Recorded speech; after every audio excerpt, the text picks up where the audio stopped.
gentlemen, start your brackets. How many of you filled out? Are you one of them crazy people who fills out multiple brackets with multiple champions? Or do you ride or die with one bracket? Let me know, because if you fill out multiple brackets with multiple winners, then I am going to question you severely. Oh, so you mean you can't fill like 6 brackets with a variety of upsets picked, so when one of your 6 actually happens, you can say you called it? And then you can be like, well, in my other bracket, I wish I would have picked TCU to go to the Sweet 16. No, you're a loser if you pick more than one bracket. That's my opinion, but you ride with one and you go all the way. You go all the way. But we got a lot to get to. A lot to get to. Hopefully you enjoy your tampering, because it is a legal tampering period here in the NFL. We will get to the latest news for the Kansas City Chiefs. Already a whole bunch of teams going after players, re-signing players, or restructuring contracts. It is a wheel and deal season in the NFL on this Monday. What's Orlando Brown going to sign for? He can talk to anybody right now. He is a full-on free agent. What's Orlando Brown going to sign for? We'll know the line that the Chiefs had and where they weren't going to go to. So we will get to that today. Lots to discuss. We're going to talk with head coach Brett Ballard. He has been, of course, on the staff for Bill Self for 7 years. He was also in the NCAA tournament with Tulsa and with Wake Forest, so he knows a little bit about the NCAA tournament. He's going to join us in studio to talk all things Selection Sunday, what goes on in the background, all of that. So he's going to join us in studio to talk about that. So lots to talk about. Let us know your thoughts on our text line, 785-272-9429. It is so simple. It is so easy. KU K-State fans, let me know your thoughts on the NCAA tournament. Seedings, location, bracket, times, all of that. We will get to that coming up today as well. KU at 1 o'clock on Thursday against Howard. K-State on Friday evening, 8:40. Going to have to take a couple Monster energy drinks maybe to stay up that late. They're in action. They'll be taking on the Bobcats of Montana State. So we will get to that coming up today as well. Check us out on YouTube. Follow us on YouTube Sports on 580. Very simple, very easy. I'm only going to address this one time, and then we're moving on. But right now, there needs to be 3 things that needs to occur for the future involving the NCAA tournament. And the problem that we have right now is that the NCAA tournament moves the goalposts and they change the criteria every year. Because there are 3 things. One, from what has occurred with KU heading out to Vegas and not playing in Kansas City, Houston getting the Central region, Midwest region, tells me that, one, schedule and your opponents do not matter. Wins are the only things that matter. You don't have to play a tough schedule to get rewarded.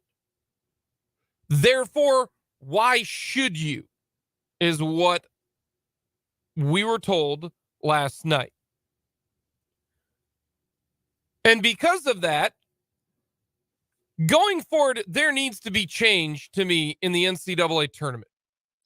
I love the NCAA tournament. It is fantastic.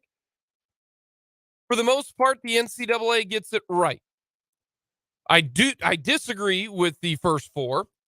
I think the first 4 should be the last 4 teams to get into the NCAA tournament as at-large bids. I think it's an absolute travesty that the Fairleigh Dickinsons of the world, also I want to make sure I get this right, Southeast Mo State, Brad Korn's group, A&M Corpus Christi, Texas Southern, and Fairleigh Dickinson. I think it's an absolute joke that they have to play in the first 4. It's a joke. You win your conference tournament, you're in the big bracket. You're not in the, hey, well, we got to go to Dayton for a day. No, that's stupid. The teams that need to be in there are the Pittsburghs, the Arizona States, the Mississippi States, Arizona State, Nevada, and then whoever else was on the last line. It's a joke to me. And they need to move all of the conference tournament games to Saturday, and Selection Sunday needs to be on Sunday. Because clearly what occurred yesterday did not matter when it comes to seeding. It did not matter. The Houston Cougars deserve to be a 1 seed. There is no doubt in my 100%. mind. 100%. But to try to explain that they have had a better season resume-wise than KU is absolutely laughable in my mind. It is laughable. And this is actually what the chairman of the committee had to say, and kudos to Seth Davis for asking it and basically saying, yeah, you did something that I wouldn't do.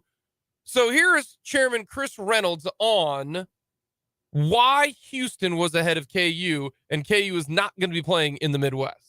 You had Houston as your number 2 overall, Kansas as your number 3 overall. I respectfully would have had that order reversed. And this is significant, as you know, because that means Kansas is going to Las Vegas as opposed to Kansas City, which is in the state of Kansas. So can you just break this down? Kansas 17-1 quad 1 wins, Houston 7-1 in quad 1, but Kansas had the number 1 overall, 7-2. Kansas had the number 1 overall strength of schedule compared to 9-6. They both lost their conference finals. They both had injuries. Kansas didn't have their coach. Why Houston over Kansas? Well, when you look at Houston, combined 15-2 in the quad 1 and 2. Compared to Kansas, 21-7 in the quad 1 and 2. And Houston, they were competitive in all their games that they lost, except for today. And we understand today they were out their best player. And so for that reason, we kept Houston at number 2. So the game against Memphis in the title game didn't matter, because if it should have mattered because you lost. To me, Houston had to win their conference tournament, and then there would have been an argument to me for Houston to be the number 2 overall seed. You lost to Memphis. Yes. You lost to Memphis. And if you're going to bring up, well, they were without Marcus Sasser. Great point. KU was without Kevin McCullough. Like, we can do that back and forth. Yeah, KU was out their single best defense. Well, second best defensive player. The thing that frustrates me the most is that they're combining quad 1 and quad 2. That is ridiculous, because the reason why is the difference between a quad 1 and a quad 2 win is a huge difference. You cannot combine those two. And if you do, and this is what we were told by this commissioner, there's no point in scheduling quad 1 wins or where you play in your conference, because if we're going to combine them, just play a whole bunch of quad 2 games and you are going to be good to go. But they're not even talking about quad 3 and quad 4, which are the bottom half of Division 1. Do you realize that half the games that Houston played this year was against quad 3 and quad 4?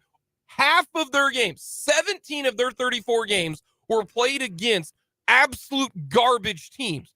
Oh, by the way, Houston has actually lost to a quad 3 team. You want to know who's KU's worst loss? A quad 1 team. I am absolutely stunned, and we're only going to talk about this once because none of this is going to matter. No. Me venting and being upset isn't going to change anything. But yesterday did not matter in the grand scheme of things, because if it did, there is zero reason why Houston is above KU. If Houston won, then yes, I actually would say, you know what? They ran the rack in their conference. They ran the rack, and they won their conference title game over a good team without their best player. I got no problem with that. You lost, though. Yeah. You played literally no one all year long. There are only 2 teams in the American that are going to the NCAA tournament. That is it.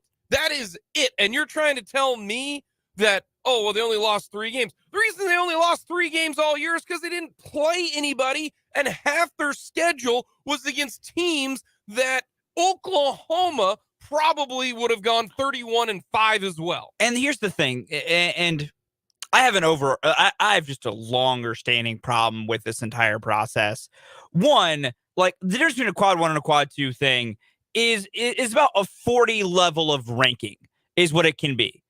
Because quad 1 wins in just the home context. Top 1 through 30, if you beat a home team, a team on your home court who's ranked 1 through 30, that's quad 1 win. If the 31 is 75, that's quad 2. That's the gap we're talking about here. And that's the kind of gap that exists no matter where you play these teams. So if we're going to have the quadrant system, which the NCAA created along with the net to replace RPI, which was worse, if you're going to do that, you cannot combine these things. If you're going to create them and have these 4 separate quadrants, these different ways to describe a win, to balance them, that's thrown out the window the minute you start combining them. You can't have that. Then to also point out, well, KU was less competitive in some of their losses. Sure, they had some bigger losses against really good teams. Houston lost to Temple. Houston lost to a team that is a laughingstock in college basketball. Houston lost to Temple. That's their quad 3 loss, by the way. That's a quad 3 loss. Yeah. So, and I'm with you. We're only going to talk this to a certain level. This is the issue. And I don't know if there's a better way to do this because every system you have to create. No, there is a better way. You actually have a set of concrete rules that you follow. No, real quick. Next year, it could be completely different. You are shooting at the hip if you are the college coaches and athletic directors because you don't know what matters. What matters right now this year in the selection committee process was quad 2 wins are just as good as quad 1 wins because we just played the chairman's decision. He said, well, they went 15-2 against the quad 1. KU went 21-7. We think 15-2 is better than 21-7. Therefore, in the non-conference schedule, do not play a team that is going to potentially beat you. Just schedule a team that is in the mediocre aspect of it and then beat them to a pulp. Yeah. And by the way, don't lose any games big. And so now we're factoring in, margin of victory. And the thing that makes me the tip of the top, which makes me so upset, is they brought up the injury to Marcus Sasser. Do you know right now, Chairman Reynolds, that he's going to play in the game on Thursday? There's no guarantee Marcus Sasser will play. And so if that's the case, if we're talking about, well, they didn't have him, we think they might not have him for the rest of the tournament. So you're a doctor now. Like the only way you can bring up injuries, and I'll go back to way back when because it's the best example, and when Kenyon Martin went down. Kenyon Martin for Cincinnati, if he plays, they're a 1 seed, maybe the 1 overall, but he was hurt, and he was such a big deal for Cincinnati. They dropped him to a 2 line. That's understandable because they were without their best player and the player of the year. Can you tell me if he was out, then you can bring up Marcus Sasser's injury. Yeah, but you don't know. If he's not, then you can't say that. And that bothers me so much. And here's what I'll say, and this is what I'll go to. We are forever going to have these types of arguments regarding the NCAA tournament and regarding the college football playoffs. We have the exact same arguments during the college football playoff time year as well. We're forever going to have these arguments if you let people make the bracket. And I don't have a problem with the committee making the bracket. But the thing is, Jake, if you even, because I get your point of saying we need concrete guidelines. That's all you need. The problem is humans will never always inherently follow concrete guidelines. Why not? Because they're always going to find a way to go, well, maybe this time we didn't accept. That always happens. But it literally always does. The thing to me about this situation is that I have yet to see somebody say, and in our society, we cannot agree on anything. Fulton, you probably think my shirt is green. It's blue, but I get your point. We can't agree on anything, yet I have found absolutely no one that thinks that this is the right thing to do. I haven't found a single person. Now, some people say, I think the NCAA is going to screw KU, but you don't think they should have? If we are all on board, and I'm not even a KU guy. Here's the thing everybody on social media right now is like, wow, Jake, be more of a KU homer. I am The furthest He thing is from genuine, the truth. certified KU hater, Jake LeBon. Not a KU hater. Certified. No, like for real. Like I know. I don't. You're care. very indifferent towards KU. I know. I want KU Yeah. and K-State. Like I just want it to be what it should be, and the fact that you are not rewarding the regular season. Some people are like, well, Jake, why not just have the KU play at Allen Fieldhouse? Why? Well, oh my gosh, Jake, it's such a terrible situation to have happen for KU. It has nothing to do with playing at Allen Fieldhouse. I mean, you want to talk about people taking words out of context. No. It is so simple. The regular season should matter.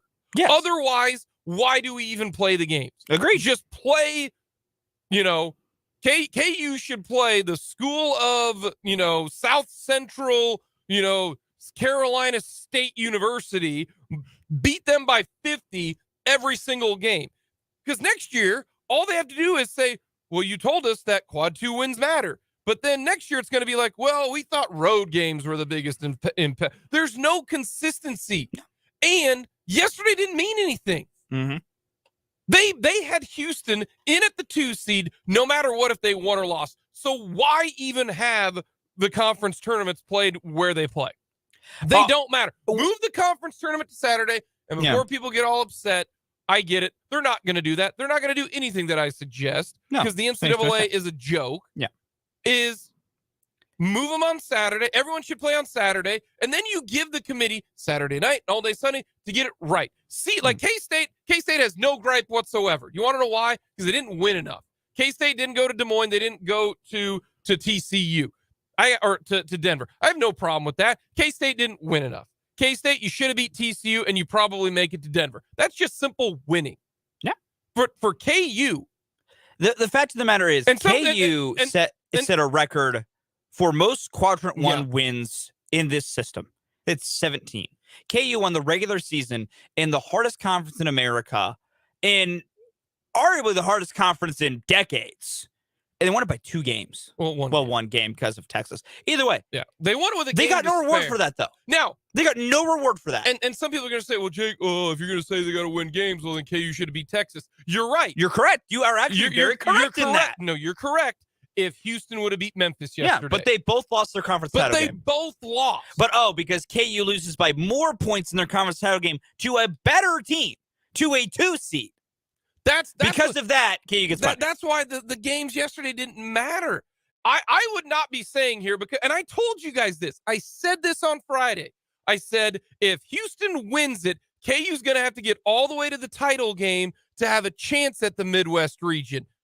Or if they win it all, they might be the overall number 1, to be honest with you. But they didn't. If Houston would have won on Sunday, yesterday, against Memphis, I would not be arguing about this right now. But they didn't even win their conference tournament either, and they played in a league that has 2 bids. That's it. Where you could legitimately say Oklahoma State could or should. Now, I'm not going to cry for Oklahoma State. Win more games, Oklahoma State. So that's the thing that's frustrating to me about this is we have no clue what they're going to emphasize year to year. And they brought up, we don't know if Bill Self's going to be with the team. You don't know if Marcus Sasser's going to be with the team. I mean, also, I will add, up. unlike Houston, KU has openly said Bill Self will be coaching this weekend. Houston instead of Marcus Sasser's playing. Coming up, we'll go with our weekend's takeaways and fails, and then we will get into a little bit more bracket breakdown.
My big weekend takeaway just occurred about a few seconds ago, and that is Jonathan Hargrave. Javon Hargrave.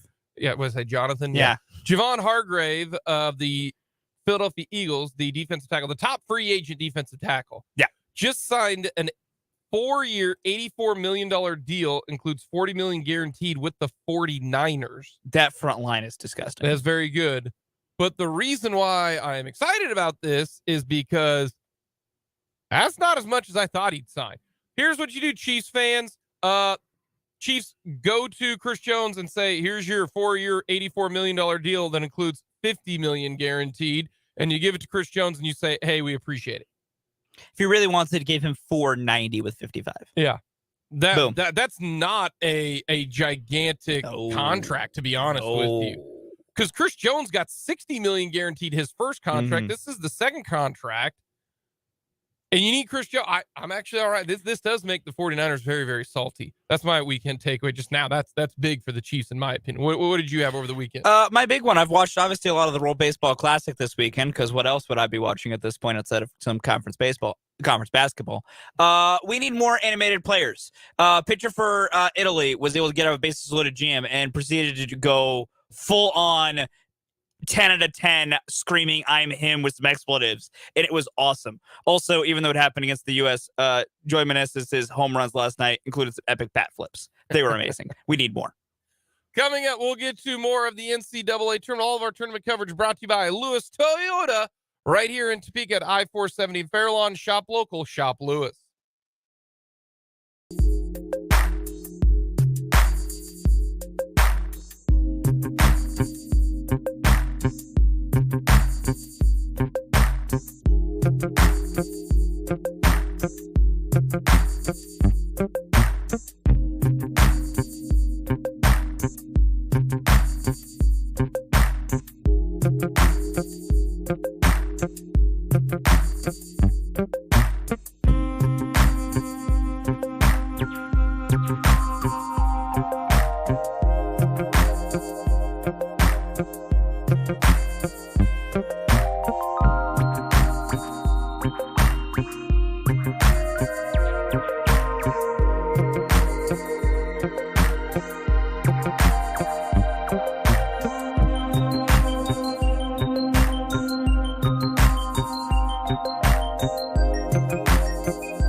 $8,463, I believe, Fulton.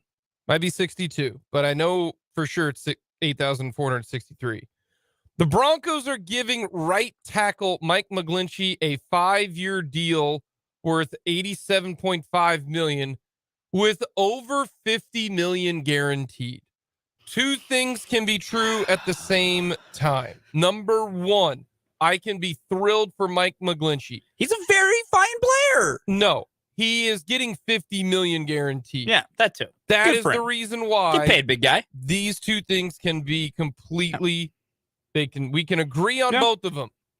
One, great for Mike McGlinchey. Happy for you. Number two, George Payton, the GM for the Broncos. What the hell are you doing? Do you know how many people were going to pay Mike McGlinchey $50 million guaranteed?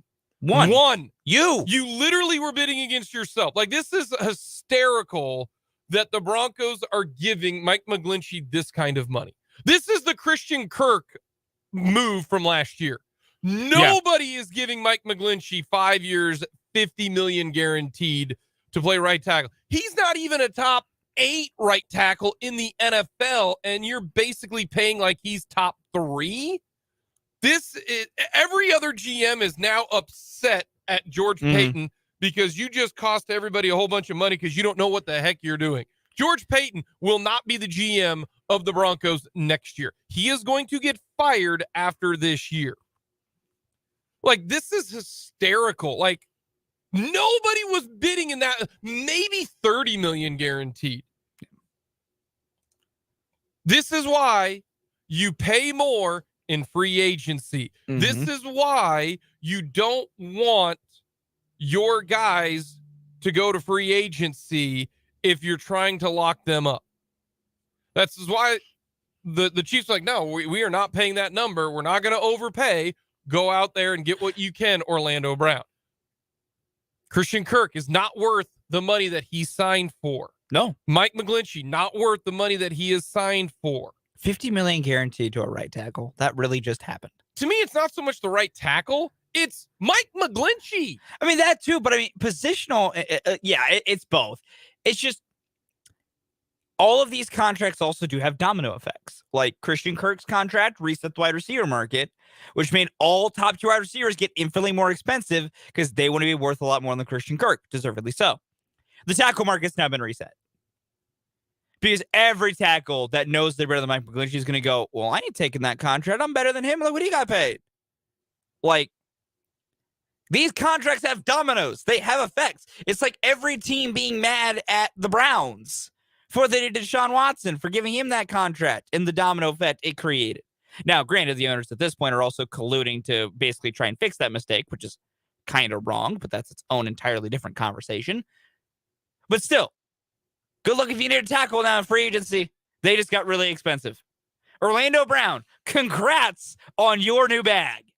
Because someone is going to pay for you more than McGlinchey because you might be considered better than Mike McGlinchey. Mike, congrats. I'm so happy for Mike McGlinchey because I am too. My man's getting paid. Get your money when you can. Good for you, big fella. The NFL is not there for you. Be selfish. That is 1,000% a choice that you can make. But Javon Hargrave, that's not I'm all right with that because I think. Meanwhile, on the actual contract front, the Chiefs really need to be important. They are getting some bones from GMs right now. Oh, man. Because like Javon Hargrave, Daron Payne, those contracts are, the most has been about 90 with only 40-some guaranteed. I mean, Chris Jones might seriously sit here, take 4 years, 95 with 60 guaranteed. And really, if he does, that's a boon. Yeah, I'm all right with that. The 49ers are going to be very difficult with that front four. Bosa, Armstead, Hargrave. That's a good trio. And they can do that. They can do that. You can give these money to these type of guys because you have a rookie quarterback in either Trey Lance or Brock Purdy. So they're rolling with that. So some big news in the NFL right now. We will get to kind of the regions, if you will, for the NCAA tournament. Once again, our NCAA tournament coverage brought to you by Lewis Toyota here in Topeka, located at I-470 and Fairlawn. You get oil changes in under 1 hour at Lewis Toyota. Buy local, buy Lewis here in the capital city. So KU takes on Howard at 12:50, 1 o'clock around there on TBS on Thursday from Des Moines. Texas is taking on Colgate at 6:15 Thursday. Great brand of toothpaste. On TBS. Thursday, 8:55 in the evening, TCU will face Arizona State or Nevada. Arizona State, a perpetual first 14. That'll be on True TV. I like TCU to win against Arizona State or Nevada. I think they're going to take care of business. Friday, Baylor versus UC Santa Barbara at 12:30 on TNT. The Gauchos. Iowa State versus either Mississippi State or Pitt State. Pitt, excuse me, not Pitt State. Pitt. It'd be really cool if Pitt State jumped into the NCAA Division I tournament. That'd be kind of wild. At 2 o'clock on True TV. Of course, these 4 teams playing on Friday. Then K-State is taking on Montana State at 8:30 on CBS. You can listen to that game right here on 580 as well. And then the late game, West Virginia at Maryland at 11 o'clock on CBS. Here's what's wild about this. I think K-State has the toughest first-round game of any Big 12 team. I don't necessarily disagree with that. Montana State can ball, man. I think Montana State... I don't care they're a 14 seed. They can hoop. Montana State as a 14 seed, to me, is a tougher matchup than Mississippi State or Pitt or UC Santa Barbara or Arizona State or Nevada, Colgate, Howard, or Maryland. I honestly believe that Montana State might be the toughest matchup, and here's the reason why. One, they won their conference tournament and they won the regular season in the Big Sky. But two, what they're able to do individually. They've got two guys who can really go. I mean, really go. And their point guard is the defensive player of the year in the Big Sky. Guard play is important in the NCAA tournament, folks. It is so important. It is. And if you've got a guard who can score and defend going up against the team's second best player, or if you want to say best player in Marquise Noel, this is not going to be a walk in the park if you are K-State. K-State. There's a reason they're only favored by 8.5 points. Like, Montana State offensively is not going to wow you, but defensively, they are better than I think people realize. I really do think so. And when you look at this right now, Montana State is one of the best 14 seeds in the tournament, and I think K-State's going to win. Yeah, but it's going to be a dogfight. This one to me is a lot tougher of a matchup than, say, UC Santa Barbara or Grand Canyon. To me, I think Montana State is a difficult matchup for the Big 12 when it comes to it. I think so. As far as 14 seeds go, either Montana State or Kennesaw State are the two best 14s.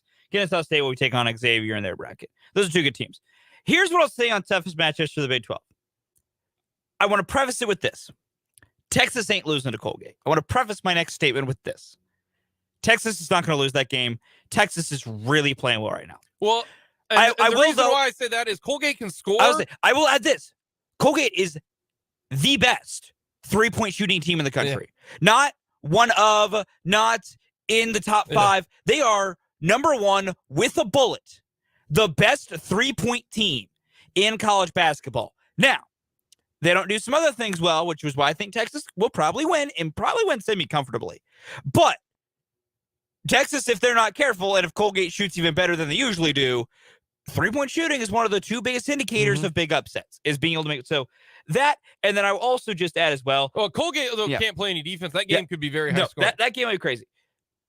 Iowa State, the only reason I would even think about picking Mississippi State or Pitt to beat them is Iowa State's turned it around as of late, but I just don't trust the style of basketball they play.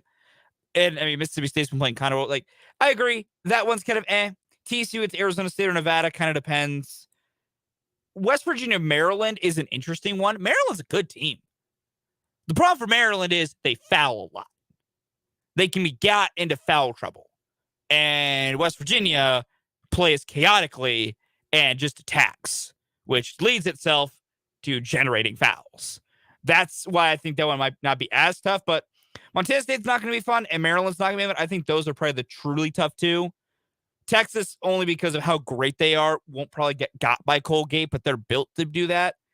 TCU should be fine. Iowa State, if they just play well, should be fine. Baylor, I wouldn't think the Gauchos can do anything. And then, I mean, Howard, this is no disrespect, but you're a 16 facing a 1, and that one is not Virginia, it's Kansas.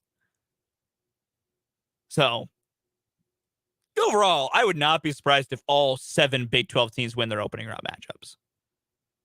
I bet someone drops in the middle, but I wouldn't be surprised if we get to the round of 32 and all 7 Big 12 teams are alive. Now, after that, then things get a little interesting, but not all 7 are making it to the Sweet 16 because they got some tough matchups, but I would not be surprised if we get to, Saturday and Sunday and we have every Big 12 team still alive. When it comes to the regions, you've got, the South, Midwest, East, and West region. The West region is the hardest region maybe ever in the NCAA tournament. It's not fun. Right now, if you go by the numbers and everything, KU has the lowest odds to make the Final Four of a 1 seed, I believe, in the last 20 years. I'm gonna say that one more time for you. KU as a 1 seed has the lowest Final Four odds in the advanced metrics era. Right now, Kansas has a lower percentage chance of making the Final Four than UCLA, Gonzaga, or Connecticut. Do you realize that the 4 seed, the 3 seed, the 2 seed have a better chance of making the Final Four according to the advanced numbers than KU? The advanced numbers era, the KenPom era, has been going on since the turn of the century. This is literally the hardest region in the KenPom era for a number 1 seed. UCLA right now, the 2 seed, they are ranked 2nd according to the advanced numbers. UCLA is good. Really good. Now they're down a player. They are down a man. So that does factor in. Right now, Gonzaga is ranked 8th in the advanced numbers. UConn is ranked 4th. And St. Mary's is ranked 11th. So in their own region, they've got the number 2, number 4, number 8. 3 seeds ahead of them. Mm-hmm.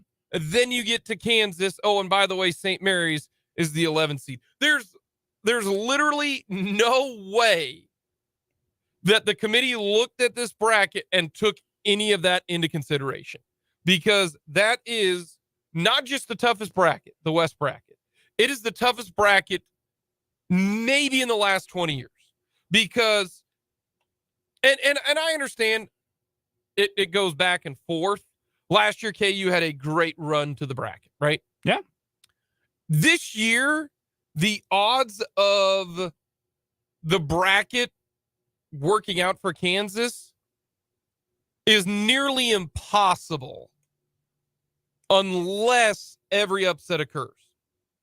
Yeah, you would need smell. There's a chance that KU could play the 20th best team in the country, according to the advanced numbers, in Arkansas. That's a scary matchup, y'all. You better hope Illinois wins that game. Yeah, you really need to hope Illinois wins that game, KU, because you do not want to see Arkansas. No, partly because they got a pair of rim protectors, which could make life very difficult. And they can go. They can flat out go. So let's go Illini. So you could play the 20th best team in the conference. Then you could either play the 11th best team in the nation or the 4th best team in the nation. And then on the bottom side, you could play either the 2nd best team or the 8th best team. Like fun, man. Or you're going to face TCU, a team that blitzed your ass at home, and now they're starting to get healthy. So that is a remarkable tough region. All I'm going to say is this next week or so, I will, of course, be rooting for my longtime favorite teams. Iona, VCU, Grand Canyon, UNC Asheville. That's not going to happen. You're a big Northwestern fan. I've always said Northwestern Wildcats, they're my Wildcats. Man. Brutal. Big Ten Big Cats, let's go. I've always said that. K-State's draw. So the Kansas State also Wildcats not that fun. Is I think Montana State is they're probably, in my opinion, the second best at worst 14 seed. Like, that's, if you're a 3, that's not a fun 14 to get. And it's a bad matchup for K-State. Yeah, it's great guard defense, and KU and K-State is dependent on some guard play with Marquise Noel. Yep. Then you take on either the winner of Providence or Kentucky, and if you are a KU or K-State fan, Go Ed Cooley, go Friars. Yeah, I don't think K-State wants to deal with Oscar Sheboy. No, they have problems with big dudes inside, and Sheboy is that type of guy. I think that is a tough second round Root draw. for the Friars, Wildcat fans. Root for the Friars. So, and if you get past Kansas State or Providence, I think you're going to run into one of the best offensive teams in the country in Marquette, who's got a tremendous point guard, and Marquette can flat out go. They can get buckets. They really can. They are a team of bucket catchers. And then so also have fun. I think if you do, and I have not filled out a bracket yet. Oh, Jake's still waiting. Have you filled one out? I filled out my first draft. Everything is under revision until Thursday. Okay. I always reserve right to make changes after I think. But I have a draft out. A team that would scare me in the East region. Nobody's talked about them all year. Not all year long. But they are playing awesome right now. And their young guys are playing better. And they're starting to figure it out. And nobody wants me to say this. The Duke Blue Devils. They're playing well. The Duke Blue Devils have figured things out, folks. And as a 5 seed, they're going to take on Tennessee, who's without their point guard. That's a problem. And Duke's got the dudes inside to bang with Edie of Purdue. Duke could be scary. The thing is, I will say this. Duke's toughest matchup might be their first one. This Oral Roberts team can play ball. Yes, they can. And more importantly, games. They got a 7'5" guy inside. Like, they got Oral Roberts can now, if Duke can get past Oral Roberts, Duke can go on a run. I will say this. I'm slightly manifesting because I just want to see how it happened. Lord, do I want an Oral Roberts Purdue matchup? Because Oral Roberts has the one guy who can physically completely match Zach Edey. That's true. But I don't know if we'll even get to that point. I think that'd be fascinating. But also, K-State, cool. You go on a crazy run. All right, your crazy run could end with dealing with either Purdue. So have fun with Zach Edey, K-State, which that's just a terrible matchup for them. Or have fun with Duke, who would be screamingly hot at that point. It's not easy. The funnest matchups, I'm bummed that West Virginia is the 9 seed because they're going to take on Alabama probably. Yeah. And now West Virginia could make life hard for Alabama. Alabama did lose by 30 to a Big 12 team. One that was objectively worse than West Virginia. West Virginia could play it ugly enough for Alabama, and they're just that. But I'm bummed that West Virginia got on that 9 seed. I'll tell you what, if West Virginia was the 9 seed against Houston, I would pick West Virginia over Houston. Interesting. But they got Alabama, who I think is playing very, very well. TCU, it's a bummer. They might run into Gonzaga, but I think the winner of TCU Gonzaga is going to go to the Elite Eight because I don't think UCLA is as good as everybody says they are. Okay. Some of the fun first round matchups, if you're interested in Missouri, Utah State. That's going to be a lot of points. First one to 95 will win that game. Agreed. San Diego State versus the College of Charleston. That's going to be a doozy. That's a fun one. And then Virginia versus Furman. Let's go Paladins. That, I think, will be a fun matchup. And everybody is picking Memphis because they're the sexy pick. Y'all, the Owls can play. I am bummed that the Owls are a 9 seed. I did not want them to play a 9 seed. I was hoping that they'd be somewhere else. But if they would have played anybody other than Memphis, I would have easily have picked them to win. But this is going to be the NCAA tournament. It's terrific. It's fun. And now in the state of Kansas, you can gamble, which is exciting stuff. Would you like some breaking news to end the hour? Sure. Andrew Wiley has a new home. Andrew Wiley will sign with the Washington Commanders. What's the amount? 3-year, $24 million. Good for Andrew Wiley. Andrew Wiley getting a good contract. Good. He is going Andrew to Washington. Wiley. That news broke. I'm not even kidding. A minute ago. And that's why I'm also telling you this is why Orlando Brown is excited. If Andrew Wiley's getting 3 for 24, Wiley's getting that. McGlinchey got his. Orlando Brown better get paid. Yep. Good for Orlando. Good for him. We got a lot to get to. Head coach Brett Ballard will join us to talk NCAA tournament and how it all goes down. We'll get to that coming up in the 1 o'clock hour.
this Monday. Thank you so much for tagging along. Jake and Fulton Caster with you.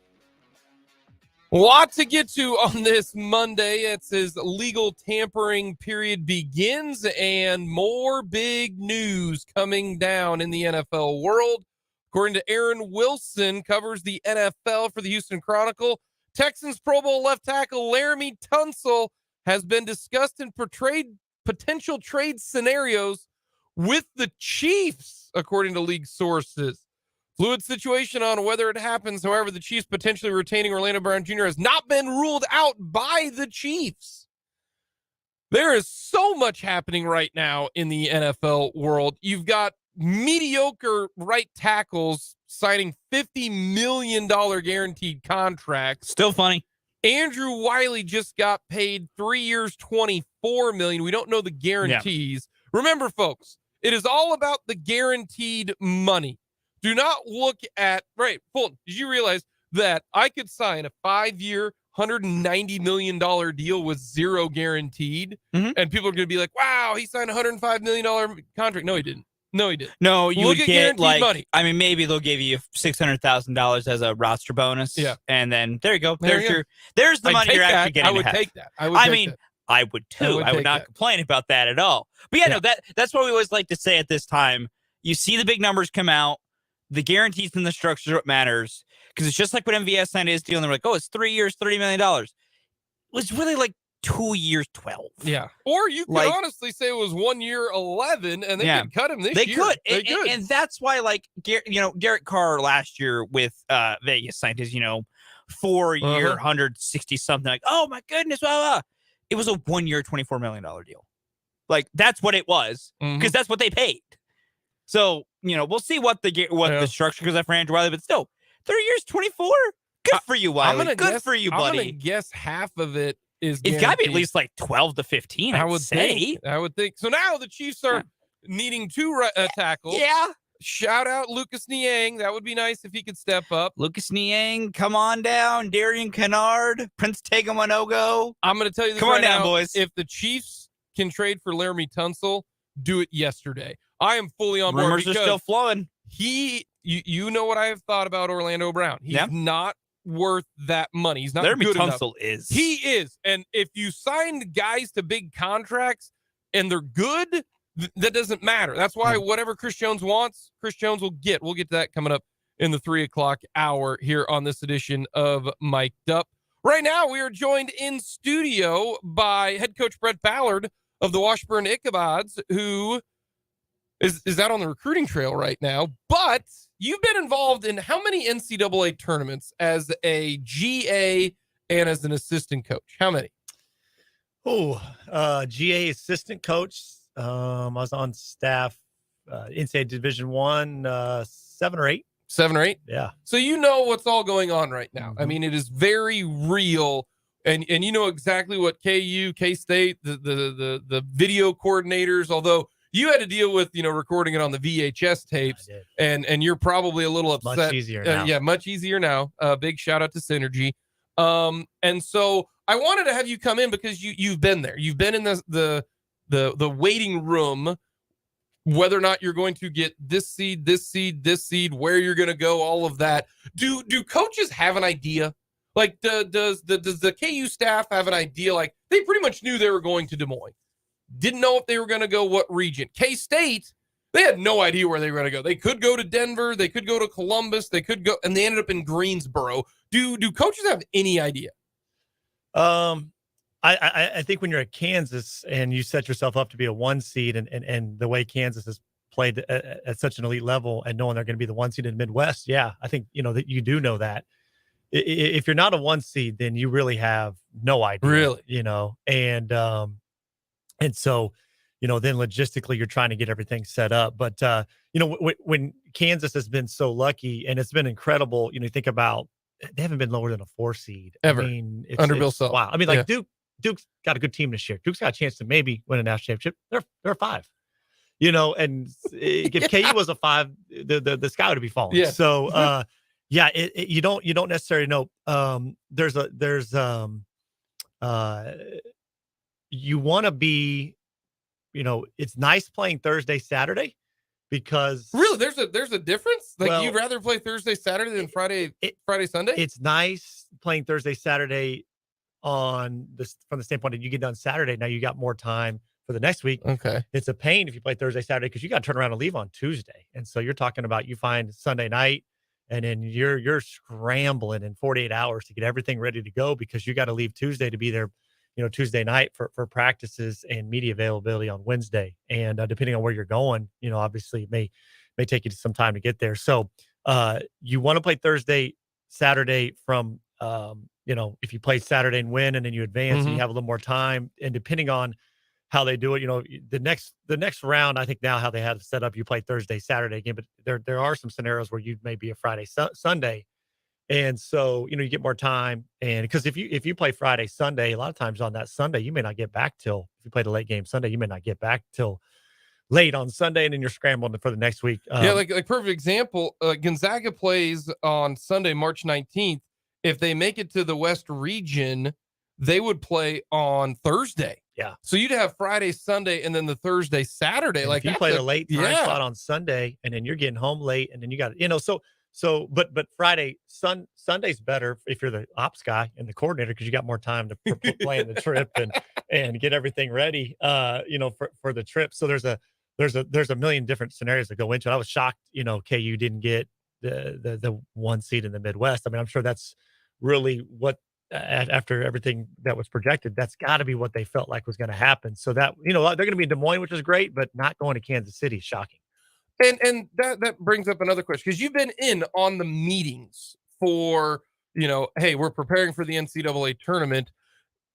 Do coaches know what the committee looks at? And that's my biggest gripe is from year to year, coaching staffs and athletic directors don't know what the upcoming committee is going to emphasize. And what we were told yesterday is that Houston is 15-2 in quad 1 and quad 2, where KU is 21-7. So they combine quad 1 and quad 2. I never thought that would be something that you would combine. Like KU has 17 quad 1 wins to Houston 7. Like everybody talks about, play the best schedules. Well, if quad 1 and quad 2 wins are going to be treated the same, because that's what we were told from Chris Reynolds, and that's fine. I have no problem with that. But going into that, I promise you that nobody in the entire NCAA universe thought, oh yeah, a quad 2 win is just as good as a quad 1 win. And that tells me if you're scheduling, why schedule a quad 1 game? Just schedule quad 2 games. And that's all that matters because they're going to be the same. Let me ask you this, Jake. Don't you prefer as a college basketball fan in November and December to see KU playing Villanova or Kentucky? That's one of the biggest gripes for Indiana non-college or non-conference basketball. Don't you? Is there's not enough good enough games? Doesn't college basketball? Yes. And so basically, what the committee said yesterday, based off of it's one soundbite, and I think those guys get pinned down a little bit. I don't know. Sometimes you got to be a little political and try to give the best answer.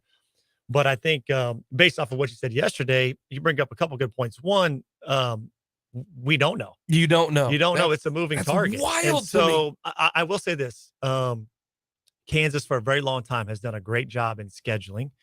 Larry Keating, who was an administrator at Kansas for a long time, recently passed away, unfortunately, but he did a phenomenal job of scheduling teams that weren't Power 5, Power 6 teams, but were going to finish in the top 2 or 3 in their league. So beatable teams for Kansas. They play like Florida Atlantic, but we're going to type of teams. He would do a great job of finding those teams that were very beatable for Kansas and Allen Fieldhouse, but we're going to go on and win 20 plus games in their season. So Kansas' strength of schedule year after year after year was up there with the best of them. And so that helped them going into the tournament. And that's going to be a factor.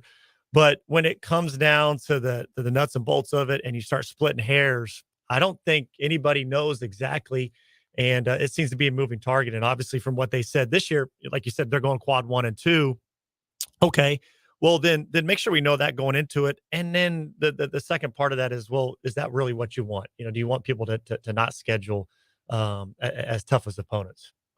The NFL is stealing our thunder. I can tell by your The facial the Kansas City Chiefs Wow. have officially stolen your thunder, Brett. I the apologize. NFL just give college? Can we just get? I mean, can we get 1 week, man? This is unreal. This is our I week. do what I This find is that our very funny week, because and you truly, guys, we're gonna talk. Who the Chiefs get? Who we get? the Kansas City Chiefs have signed offensive lineman Jawan Taylor from the Jacksonville Jaguars. 4 years, $80 million, $60 guaranteed. Wow. Either their new right tackle or their new left tackle if they want to get real spicy. Okay. And he could play both. He could. He's been right tackle for a while with Jacksonville, but as we look, but yes, I found that hilarious. We're trying to have a great conversation about this. They're And then I see this unbelievable. scroll and I'm like, all right, I'm just going to hold can this. see Let Jake's Brett face. finish. I'm going to hold it. Then I saw Jake's face like, oh, well, Jake's Yeah, I kind of don't care found what the I same have to thing. say anymore. It is.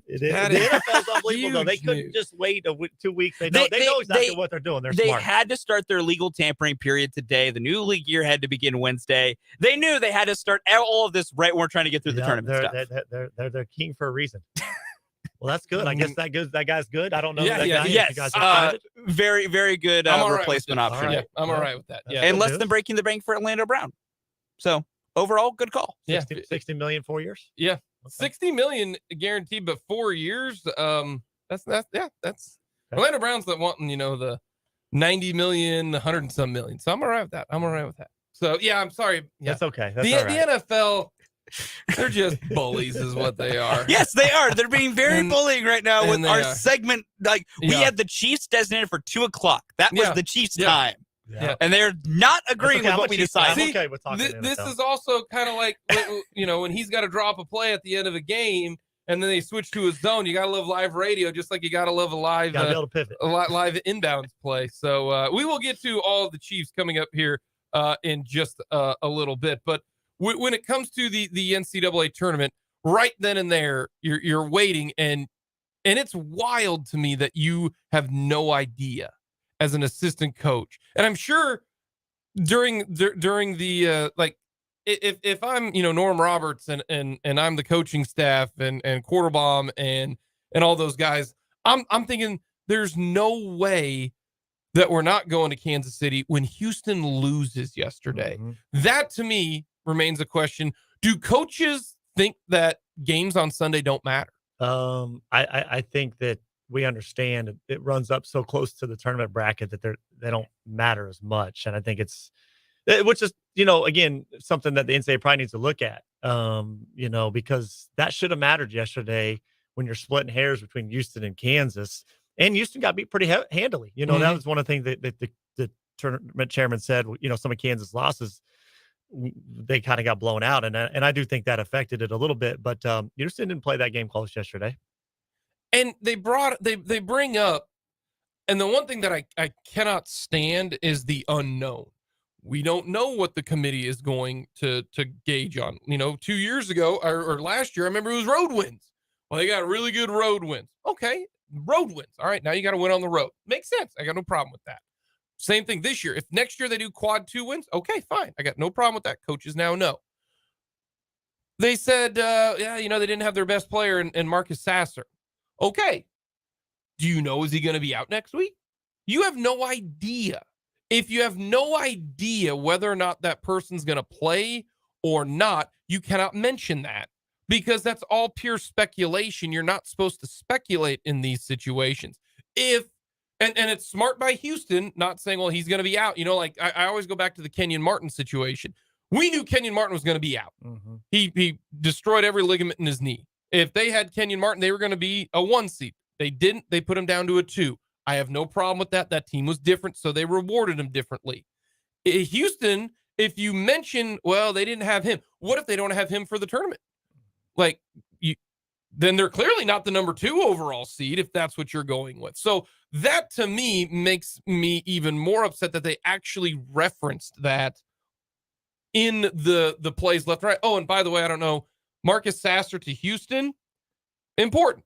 Kevin McCullough to KU, also important, yet they don't mention that. They bring up Bill Self, and I didn't know coaches mattered more than players, because if you ask me, who matters more to their team, Marcus Sasser to Houston or Bill Self to KU?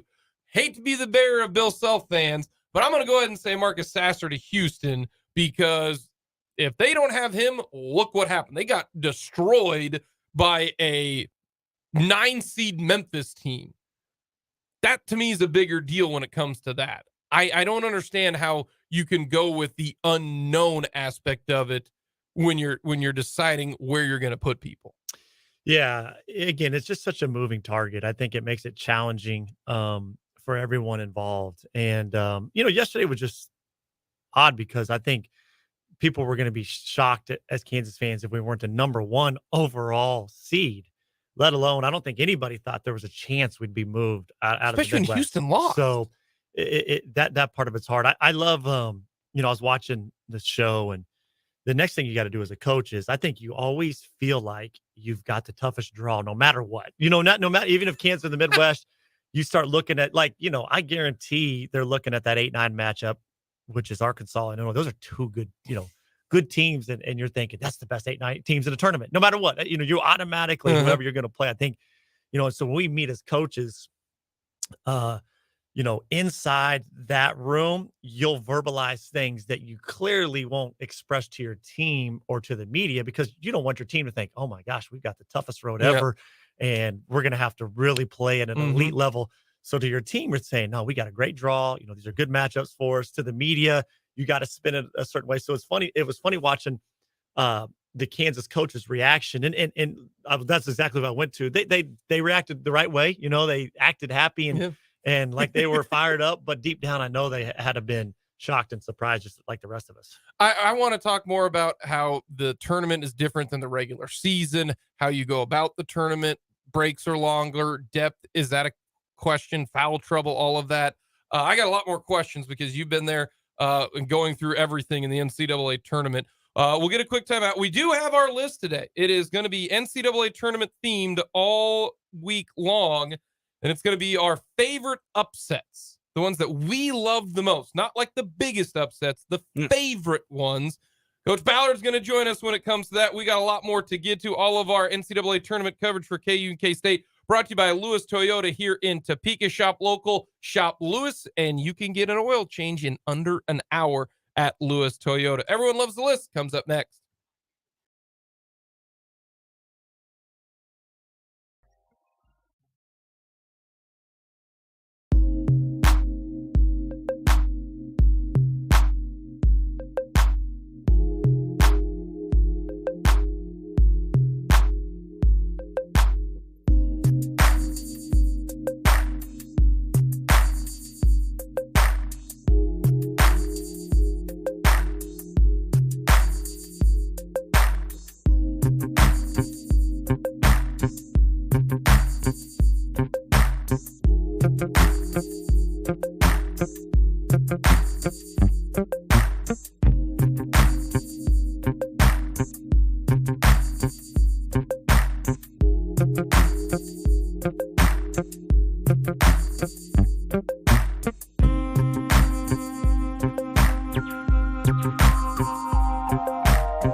List on this Monday, very simple. Our top and our favorite upsets in the NCAA tournament. All right, Fulton, I will have you go first. What's your number 4? Number 4 for me, Florida Gulf Coast over Georgetown. I loved Dunk City. That was incredibly entertaining for me. That was incredibly fun to watch everything. So also, because everyone thought Otto Porter's Georgetown team were like, hey, could win a national title. They're really good.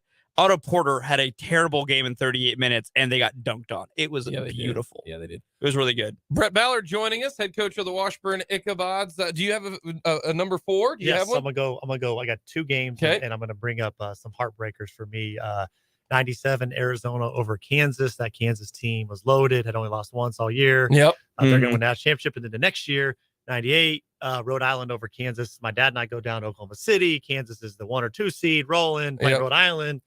There's 6 Rhode Island fans in the entire arena. 2 of them were sitting by us. They were obnoxious. We get beat. It was an awful experience. So those are both tough ones for me, but I'll bring up those 2 Kansas losses. Alrighty.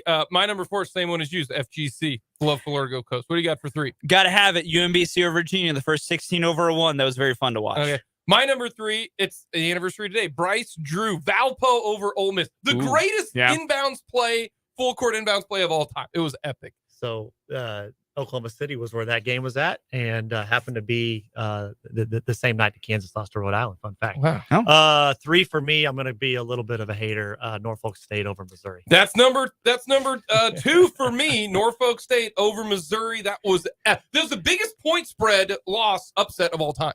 Of all time. Truly. Number 2 for me, one of my rarely known about favorite teams. Harvard's went over to Mexico many years ago. One of their first wins of the tournament. Wesley Saunders was in there. I remember that. I loved that Harvard team, man. That was a great win as a 14. What's your number 1? Number 2? Or number 2? 91 Duke over UNLV the year before. They got beat by 30 in the national championship. Looked like UNLV was going to roll to another title, and Duke, that was kind of put Duke on the map. And that, I just remember watching that as a little kid. It was a crazy game. What was your number 1? Number 1, I'll go UMBC over Virginia. That's my number 1. UMBC, not only did they beat Virginia, they stopped them. Yeah, it wasn't even close. They did. Number 1 for me is very simple, though. Norfolk State over Missouri. I hate Missouri. I was never happier that day. I was never happier. The reason why Duke was never more excited because when Norfolk State or Missouri never been more excited because Duke lost to Lehigh that same day, and nobody cared about Norfolk State because Duke lost. Coming up, we got a little market update, and we'll talk more hoops.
The 13th, and everything is happening in the sports world all at once. It would Much be like winning awards, and everything everywhere is happening all at once. It'd be nice. Thank if you. they I'm here would all week. Just spread them out a little bit. Tampering Monday is here, and the Kansas City Chiefs have their new tackle. He plays right tackle. But that's not where he's playing for long. Have we seen it? Has he moved This to left has now tackle? been confirmed, pointed out, and essentially confirmed by James Palmer, Nate Taylor, and more importantly, our good friend at Sports Illustrated, Matt Verderam. The Chiefs are going to move Juwan Taylor to left tackle. Matt Verderam, friend of the show. Yep. I can confirm the Chiefs plan to play Juwan Taylor at left tackle. They believe he is a phenomenal athlete who can make the switch.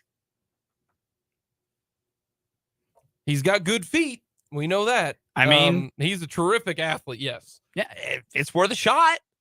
Yes. Give me Juwan Taylor over Orlando Brown any other day and twice on Sunday. Brett Veach. Far cheaper and similar age. The man has a plan. I guarantee you they set something in stone. This is the amount we're going. And it might have been 80 million, 60 million guaranteed because that's what Juwan Taylor's getting. And Orlando Brown's camp said, yeah, we're not doing that. And the Chiefs said, bye, Felicia. Like, we ain't going to talk to you anymore. What's even more fascinating about Juwan Taylor is he apparently has quite possibly never played left tackle. Like, never, ever, ever, period. Not in college, not in high school, ever play on the left side. No, that's not ideal. No, it's not ideal. That's not ideal. That being said, if I'm going to give anyone the benefit of the doubt to make it work and coach someone up, look what Andy Heck has done with every other offensive lineman on this line. He's only 25. That's the other benefit. He's young. He has upsides. He's athletic. Yeah. He has a terrific pass blocking grade on the right side. A little not there in the run game, but you can work on that.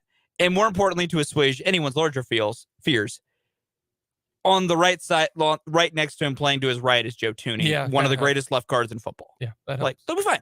They'll be fine. It'll work. I have faith in him. I'm all right with it. And you're only paying him at max probably $15 million a year at the highest ends, where Orlando was going to average 20 a year.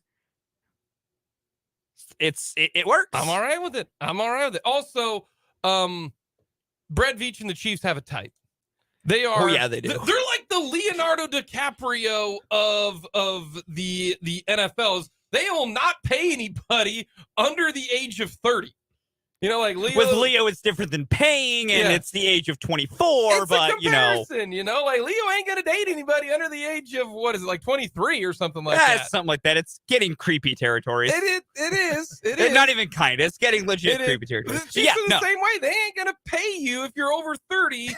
And I'm hoping there is that special someone that they will. And you know what? I think they have found him. And his name is Chris Jones. His name is Chris Jones. And he makes us all happy. So in that situation, I hope they do change that. So that is the big news with the Kansas City Chiefs. But right now, we are joined in studio by head coach Brett Ballard of the Washburn Ichabod's talking all things NCAA tournament. You've been everywhere from the 1 seed to the play-in game at Wake Forest. What is that like? You had by the way, he's had a great career. Big guy at Wake Forest. John Collins. Yes, John Collins. Had a very good so far NBA plays for the Hawks. Yeah. Really, really good player. Mm-hmm. What was that like? What was it like finding out Sunday and then, you're playing either Tuesday or Wednesday? That has to be just nuts. Yeah. Well, the last month of the season, all you hear is bubble talk too. So you've got that constantly going on. From really the middle of January, okay, you're right there. You gotta, and so you feel that added pressure almost every game. I think the coaches probably more so than the players. I think the players probably tune it out a little bit better and aren't as concerned with it because they just think, oh, we're going to go win games. Mm-hmm. So you've got that. That was a unique situation. We were right there. Felt like we had a decent chance to get in, but also felt like we may be in that playing game. And so then we started kind of looking about a week or so ahead. Okay, who could you potentially play? And I saw K-State was a possibility. So I got with our video coordinator and I had a little bit of time in between scouts, and we kind of started to pre-scout K-State ahead of time. And then we ended up playing them. And I'm glad we did, because that you find out Sunday, you leave for that game Monday afternoon. Wow. And so if I hadn't have pre-scouted them, we would have still had some scout together, but I basically stayed up all night Sunday night to get the scout done. And then you leave on Monday because the playing games, I believe, are Tuesday, Wednesday. Yep. And so those are tough. And, the playing game's fine. You go to Dayton, you sort of feel like you're in a tournament, but we lost. And so you kind of don't really even feel like, it's okay, but you're in the tournament for like 48 hours. You're like Sunday, and then you lose on Tuesday night and it's done. And so I like the playing games. They're okay, but it doesn't really feel like you're in the tournament unless you go and win those things. I don't want to compare it to Major League Baseball, but there is a difference in how, to me, as a fan and as a guy who watches a lot of basketball, how the NCAA tournament is not like the regular season. Major League Baseball, when the Royals went on their fantastic run, it was not like a regular week of baseball because you had off days. The Royals could use that bullpen 3 days in a row, then they're going to get an off day, and they can use them 3 days in a row and then get an off day. That's not how it is normally for the regular season. So to me, the postseason is not the same as the regular season. It's different. You can be built for the postseason. The Royals were. You can be built for the regular season. They really weren't in 2014, which is why they went on that run in 2014. In basketball, the timeouts are longer. You don't get as tired as what the general public thinks. They're 3.5 minutes long. I've heard there are times where coaches don't even get into the huddle until halfway through the timeout because you ain't got nothing to say. You're not used to that. Is it really different how you coach the NCAA tournament game, when K-State's going to take on Montana State, as opposed to a game against Oklahoma. Yeah, I do think it's a different game, and I think there's three factors to that. I think one, just the obvious is you lose and you're done. So there's the pressure of it. But from a logistical standpoint, I think there's two ways that an NCAA tournament games feel different. I think one, you mentioned the timeouts are longer, and so I don't think depth is as much of a. It is. It's not as important.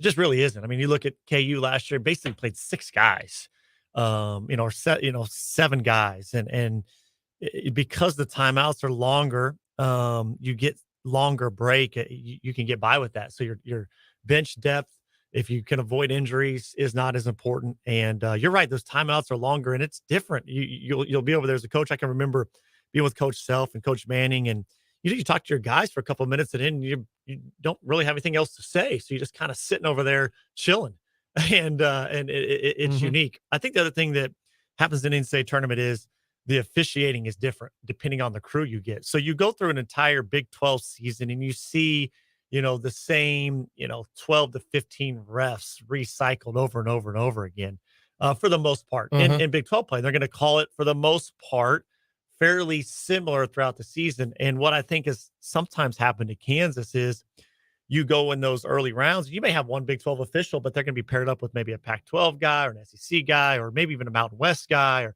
whatever. And so they may call the game quite a bit differently than you've had it called all year. And I think that teams that can adjust to the officiating in the NCAA tournament have an advantage. And because you may run into a situation where, the Big 12, they let them play pretty physical. But I remember we played Bradley when I was at Kansas, and, we were 3 seed, they were 14 seed. And the game, I think it was 8-2 fouls on us and early, and they just weren't letting us play the same way we played it. It took us a while to adjust, but in the meantime, Bradley got a big lead and we didn't adjust well to that. And that can happen. And now it can also be to your advantage if they're letting you play physical, and we're used to that, as a Big 12 team, but the officiating can be different. And I think depending on the crew you get and what conference they came from and how they called it in that conference, you've got to be able to adjust to that. And you mentioned the depth aspect of it. You don't get as tired because there's so many timeouts. And plus, you got to also factor in how many times are they going to go to the monitor at the end of the game. So that's another timeout that we're not even planned that they will do. So I think the tired factor, and you bring up a great point. I just looked up the title game. KU won the national title, 72-69 over North Carolina. Yeah, they did. Some people forget that, right? Some people do forget that. It's truly astounding. KU had 6 guys play over 7 minutes. That's it. Remy Martin, 21, Abaji, 37. Brown didn't sit out, played all 40. McCormick, 29. Wilson, 34. And DeJuan Harris, 27. Like, you don't need, like everybody talks about, KU's bench is not producing right now. They got a 5 lineup right now that is good. And that's why foul trouble. And you brought up the fouls. Do you coach it differently with foul trouble? You get 2 fouls. Some do the automatic sit, some don't. But because it's do or die, do you risk it? How do coaches, and I know it's different, handle fouls? Because honestly, I think the most important aspect of it is Jalen Wilson going to get 2 fouls in the first 5 minutes? Is KJ Adams going to get 2 fouls? DeJuan Harris going to get 2 fouls in the first 5 minutes? That to me determines the game more so than whether or not anything else. Yeah, I think it's what gives you excitement about this KU team, because their top 6 are as good as anybody in the country. And again, hopefully Kevin Culler's healthy. But I think you put their top 6 up against anybody. Obviously, though, when you go to the bench, it's really a drop off. So you feel like maybe this team is built for a tournament run, because I don't think the bench is important in a tournament if A, you avoid injuries, and B, you stay out of foul trouble. And that's where, again, the officiating is such, it becomes such a factor. And again, you don't want to overemphasize that as a coach, because you got to go and play. But I do think as a coach, and I think Coach Self does a good job of emphasizing this, is, okay, we've got to adjust to the officials within a game. And if they're calling it tight early, then we need to adjust quickly, because if Jalen Wilson gets 2 fouls and we got to go to the bench, that could be the end of your season. We're talking with head coach Brett Ballard of the Washburn Ichabods, but he's been involved in the NCAA tournament as an assistant coach and on the staff for 7 teams, including KU and Wake Forest. All of our coverage for the NCAA tournament for our KU and K-State brought to you by Lewis Toyota here in Topeka, I-470 and Fairlawn here in the capital city. If you want an oil change, under an hour at Lewis Toyota. How much is the difference between playing the first game and playing the second game? And I want to remember the numbers I think were before the last couple of years. And when you win a national title, your numbers really jump up because you don't have a loss. You go 6-0. But KU playing the very first game, like they're excellent the first game where they play, that's where there's a lot of Elite Eight losses for Bill Self. I want to say a lot of Elite Eight losses. You want to talk about a comp you sold there? Yeah, bud, you've had too many losses in the Elite Eight. Yeah, you stink. That's why March is it's way too nitpicky. But anyways, the comeback, playing the first game, KU normally has done excellent. If you think about it, like the last 10 years in that first game, it's the second game. So it's like the Sweet 16 game. They're really, really good. The Elite Eight game for a while was the tough one. Is there any correlation between you get the, Sunday, Monday, Tuesday, Wednesday to prep versus Friday, and then you play on Saturday? Not necessarily. I think that over time that stuff probably all does that even out? Yeah, I'm being way too critical there. I would say it doesn't matter. I think that what can happen is your guys watch games throughout the tournament and they see upsets. And that can do one of two things. Like that can make depending on your team, that can make you tight. Oh man, this 2 seed lost and this 4 seed lost and this 3 seed lost. And man, there's pressure on us and that could happen to us. Or it could kind of scare them straight a little bit. Like, man, those guys lost. We got to come out ready. And it can be a good thing too. Like, hey guys, look at what's happened. We can't come and you would not expect your guys to come out flat in an NCAA tournament game and overlook anybody. But I remember when my senior year, we were 1 seed. We played Holy Cross. We'd gone undefeated in the Big 12. We were 31-2 or 3 going into the tournament, whatever. We played Holy Cross, 16 seed. Remember that? And it was a tight. And we honestly just kind of came out cool. And it's under a 10-point game, under 5 to go. I mean, they were hanging around. And coach jumped us after the game and just said, hey guys, we came out, didn't respect our opponent and came out flat. And so I think sometimes when you play later in the weekend or later in the day, or the second day of the tournament, maybe that can help if you've got a team that maybe, and we had a pretty mature team. So I don't know why we came out flat like that, but if you have a team that needs a little jolt, like, listen guys, look what's happened to some of these other good teams. You've been involved in a lot of NCAA tournaments, including Washburn. Is there something non-subjective when like the officials? I look at 3-point shooting. Like if you get hot from deep, man, look out. Anybody can beat. UMBC got hot from deep and stunned Virginia. Is there a stat? Is it 3-point shooting? Is it rebounding? Is it runs? What is there during a game where you think that's how you get got? I think without question, I think 3-point shooting is huge. And when I start scouting a team, no matter what time of year it is, one of the very first things I look at is what's their 3-point field goal percentage, because I want to know how dangerous are they behind the arc, because it's the ultimate equalizer in basketball. And especially when you get to the tournament, when everything is tighter and, a 6-0 run just feels like a 12-0 run and everything is magnified. The 3-ball to me in the tournament has determined so many more games probably than any other factor personally. And, years when, again, we keep going back to Kansas, years when Kansas has advanced and in one NCAA tournament games, the 3-ball has been pretty good. You look at Oregon and Elite Eight a few years back, we go 2 for 17 or whatever it was, and you don't advance against VCU. VCU is the one they go 2 for 17 or whatever it was. I mean, and they had good Brady Morningstar, Tyrell Reed, and Marcus Morris. They had guys that can make shots.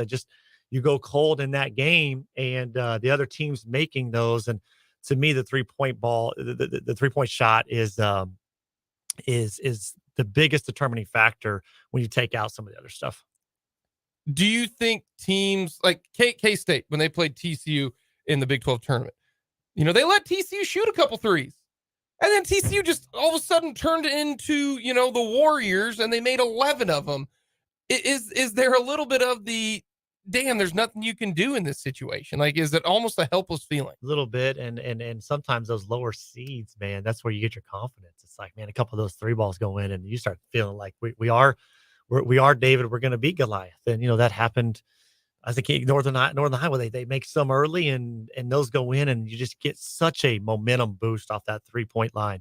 And as a coach, you can do a lot to take away the 3-point shot. There's a lot of things you can do to lower the percentage. But at the end of the day, guys are making contested shots. They're making contested shots. And you see those upsets in the tournament. I would guarantee you, like you did the research on the lower seeds upsetting the higher seeds. How many times was, the 3-point, look at the 3-point difference in those games. I bet you it's pretty significant. So that is the stat, folks, from a guy who's been there, the 3-point line, when you look at this. Last thing, you mentioned the mental aspect of it. People underestimate the mental aspect of a win or go home situation. I think that as a player, you are not as. I think players have such short-term memories, and they do a probably better. I think as a coach, you're way more stressed. I think as a coach, you start thinking about all. You've done both, and you're under the pressure to win, and I think I'll just relate to myself as a player. I just thought we're gonna win every game. It's like I didn't really feel pressure going. We went to the Final Four. I didn't feel any more pressure. It's like, let's just go play and be who we've been. I don't know that the players think about it. I think once you get into the game, and if you're a higher seed, I think that's when you start feeling some of the pressure. But the build up and the win or go home, I think the media and the coaches, we put a bit of emphasis on that. I think as players, a lot of times, just from my experience, you just kind of go play and you tune some of that out. Last thing I got for you. It's not going to change. It won't. And I understand that. And I'm not talking about the NCAA. They're going to do their thing. But fans and kind of legacy. We put too much into March. I hate it. I don't hate it. I get it. I've come to grips with it. I think it's helped that KU's had more tournament success lately. So I've kind of gotten over that a little bit. But to me, you win the Big 12 regular season title and you go to other places to win on the road. You win at home. You win whatever they play, 18 game schedule, and you win that conference. That's a huge, huge, huge deal. And the reality of it is a better indicator of what type of season you had than if you can go get hot in a 6-game do or die tournament. I get it. I understand it. It's great. Marketed, it's great for the fans, it's marketed. But to me, we put way, way, way too much on, the tournament and legacies. And a lot of coaches get jobs. They win. You get hot, you win a game in a tournament, all of a sudden you're the greatest coach this last. I mean, think about how many guys have gotten the big job. The Florida Gulf Coast guy who's now at USC, I mean, and because of that one game, it's wild. And I understand it. And it's part of what makes college basketball fun and special. And I enjoy the tournament. I'm not a tournament hater. I just think that regular season should mean a lot. Brett, we appreciate you stopping by. I know you got better things to do I appreciate it. About this. I'm just still mad at the NFL for stealing our thunder. But no, it's great seeing you guys anytime. That is head coach Brett Ballard. Once again, all of our tournament coverage brought to you by Lewis Toyota here in Topeka at I-470 in Fairlawn. Coming up, we're going to talk all things Chiefs and free agency in the 1 o'clock hour.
on this edition of Mic'd Up. Jake LeBon along with Fulton Caster. Thank you for joining us on this Monday. Don't forget, hit us up on our text line, 785-272-9429. Check us out on YouTube, Sports on 580. Very simple, very easy. Go to youtube.com, click on Sports on 580, all reactions and from all the games. We've got a lot to get to when it comes to the NCAA tournament. We will have the K-State game, 7:30 pregame coverage, 8:30-ish, 8:40 tip-off. On Friday evening, it'll be the Wildcats versus the Bobcats. So you've got Kansas State versus Montana State. Which cat do you think wins the battle, the Wild or the Bob? I'm going to go with the Wildcat. I have no idea actual feline versus feline, but I wonder if there's technically a difference between a Wildcat I and a think the Bobcat, or if a Bobcat wins Wildcat technically. Because I don't know when we say Wildcat, like where does it fit in like I what don't know. type of I don't cat know. specifically? Not Whereas for Bobcat, we know like we know what a Bobcat is. Yeah. And Yeah. Bobcats, they ain't gonna play ball. They ain't nice. They ain't nice. Bobcats are not nice. They ain't no kitty. No. Big thanks to Brett Ballard for Yes. coming in and talking all things hoops. Yeah, great stuff there. Man, that's good stuff. Talking about depth, the timeouts, the length, the difference between the first game and the second game, the selection. It is wild to me that the coaching staff has no idea whether or not what they've done is good enough. Like that's mind-numbing to me. That they're like, well, we think we've done it. And if you're not a 1 seed, you have no idea where the hell you're going. Yeah. No idea. If things play out to fruition, right? Chalk happens. KU will play UCLA in Las Vegas. It is a 4-hour drive, 3-hour drive from LA to Vegas. Advantage Bruins. Yeah. But also maybe UCLA doesn't even get there. Yeah. Who knows? Gonzaga, a 3 seed. Now, KU still has to get it done, but it is kind of crazy that all of these, and that March plays such a factor. It really is crazy. But thanks to Brett Ballard for coming on. Brett, fantastic guy, fantastic coach. A lot of fun to get to talk to him just about basketball. He's a basketball junkie, man. Yep. Loves hoops. Loves hoops. All of our coverage brought to you by Lewis Toyota here in Topeka, I-470 and Fairlawn. Buy local, buy Lewis. All right, we're going to talk nothing but NFL the rest of the way today. Now they can start getting all the news in. And I'm actually kind of glad because now I had some time to digest the news. Yeah. Jawan Taylor signing with the Kansas City Chiefs. 8 years, $60 million. I think you mean 4 years. What'd I say? 8. 4 years, $80 million, $60 million guaranteed. Yes. I really like this signing, and I'm going to give you a bunch of reasons why. One, Jawan Taylor is 25 years old. Young guy. Number two, by all accounts, he is a great individual, great person. This is what I've seen, at least on the social media world. A lot of people saying, couldn't be happier for this guy. Life-changing money, good for him. He's 25. He's athletic. And if you look at the deal, $80 million, $60 million guaranteed. Now, a lot of this determines on the cap structure. All right. Is it really 4 years or is it really 3 years? And we'll see. Because if it's $60 million, okay, if it's $60 million bucks for guaranteed money, they really could make this a 3-year deal for $60 million. That is $20 million a year. Fulton, we had this discussion about Orlando Brown. Mm-hmm. Jake, would you pay Orlando Brown $21 million a year to be the left tackle? And what did I say? You said no. No. If it's $21 million, I said yes. I wasn't fair. willing to go 24, 25 because I think that is too much. The fact that they are getting an athletic 25-year-old, now he'll be 26 this year, so he'll be 26, 27, 28, 29. Mhm. And you're getting essentially a left tackle for 3 years, maybe a fourth. You're looking at the cap details. I bet you they're going to do something like this. The cap will be around $10 million this year. Then it'll go up to about $21 million next year. And then 25, it'll be $22 million. And then 26, it will be $22 million. But if they need to, the dead cap will be like $5 million. And so they can get out of the contract after 2026.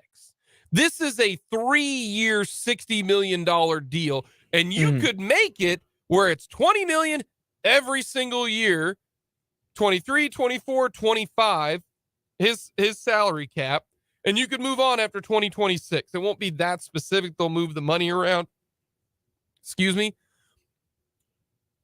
But I think Jawan Taylor more athletic next to Joe Thuney. And you mentioned he's never played left tackle his entire life before. So there might be a little bit of a learning curve. The one thing, though, is the sack statistic, just the sack number, is just as much on the quarterback as it is on the offensive line. Yeah, we've often treated sacks as a offensive line only stat. That you take a lot of sacks means you have a bad O-line. You don't take sacks means you have a good O-line. When in reality, I think we are starting to learn it's a give and a take. Like, it's partly an offensive line stat. It is heavily an offensive line stat to an extent, sometimes without a mobile quarterback. But then also, it hurts if your quarterback can't move because they can't help the offensive line. The Chiefs are benefited by the fact that part of the reason that they're one of the lowest sacked teams and why Mahomes doesn't take sacks is Mahomes just doesn't take sacks. Like, Mahomes knows what to do, which is a benefit because there can be a worry of, moving Taylor to the left side. Can Andy Heck coach him up enough? Can Joe Thuney help? And you bring that up perfectly. Yeah. Eric Eager, friend of the show, just tweeted out, here's the thing about offensive linemen. They develop very slowly.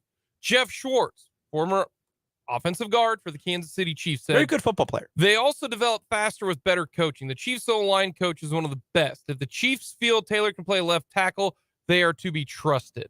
And I agree with that. If you've got a guy who's athletic and you've got the makeup of the guy, plus he can be coached up, and also you've got Joe Thuney there. Folks, the amount of Joe Thuney help for Orlando Brown this year from what offensive linemen experts have said, that is the reason why the Chiefs did not offer Orlando Brown that kind of money is because if you're going to give somebody $100 million, $90 million guaranteed or $80 million guaranteed, and you're or getting whatever, like 25 a year, then you need to be put on an island and be fine. And they don't. And they couldn't do it. Yeah.